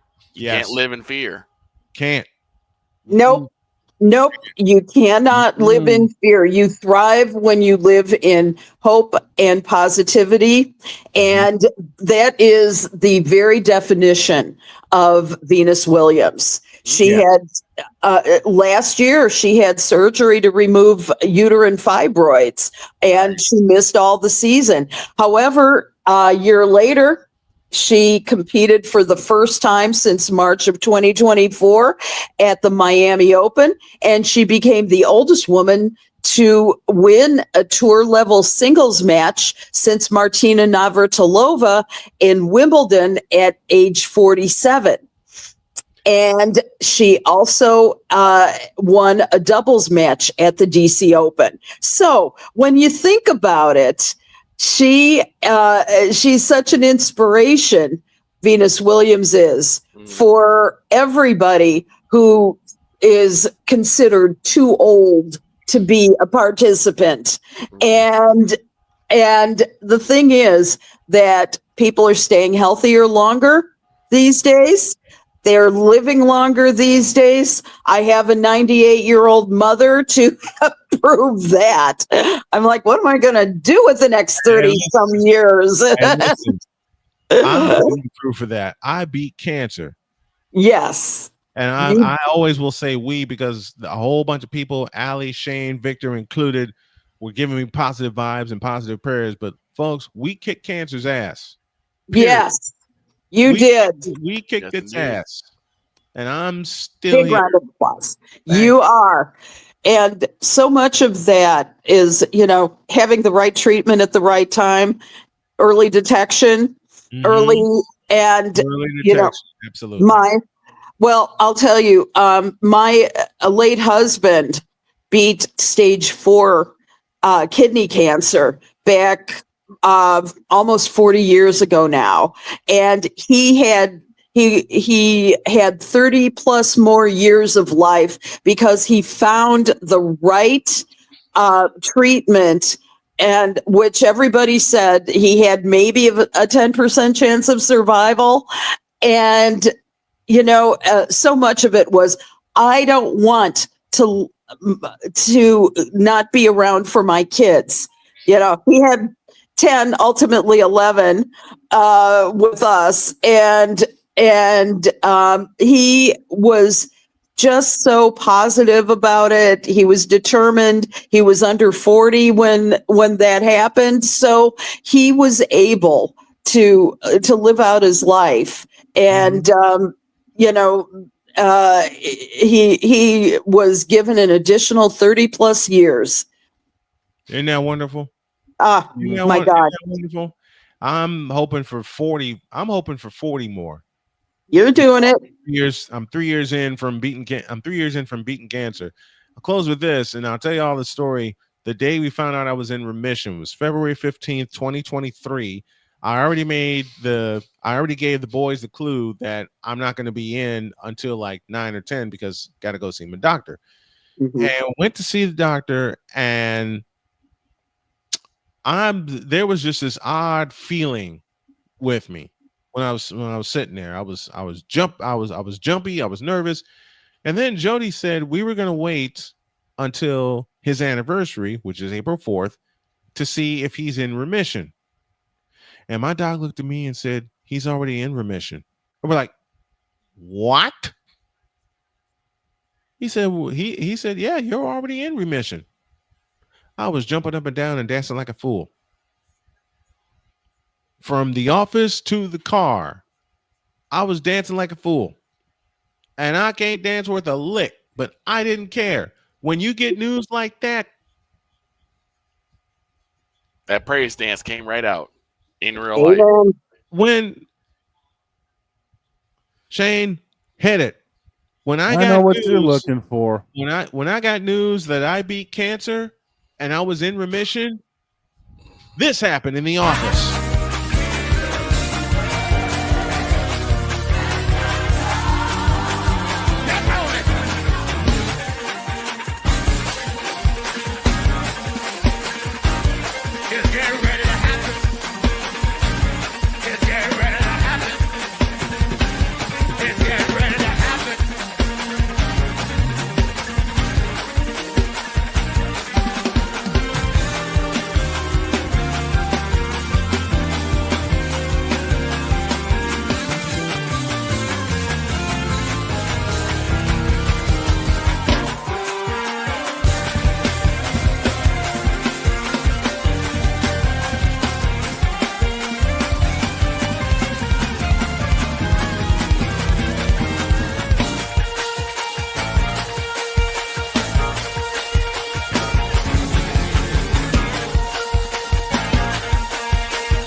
That's what we did all the way home.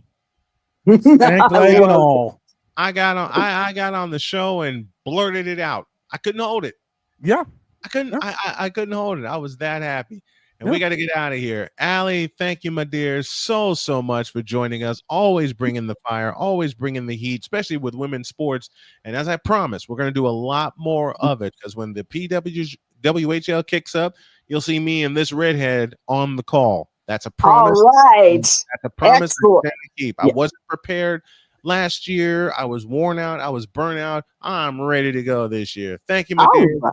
We love you guys. Love you too, all of you guys. You have a great week. You too. We'll talk to you next week.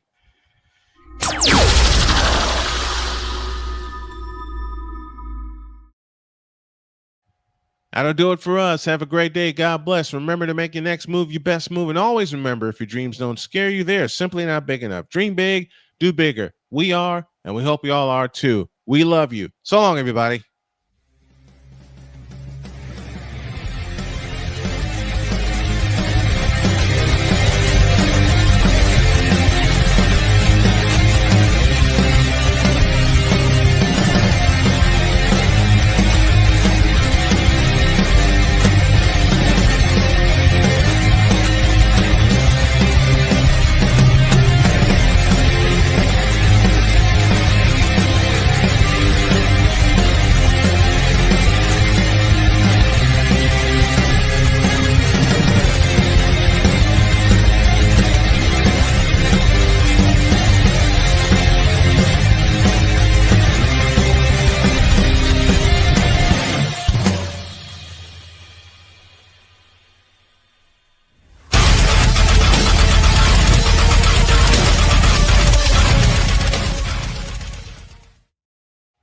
Tomorrow, more football stuff, more sports stuff, and yes, a bronze sexual confession. So long, everybody.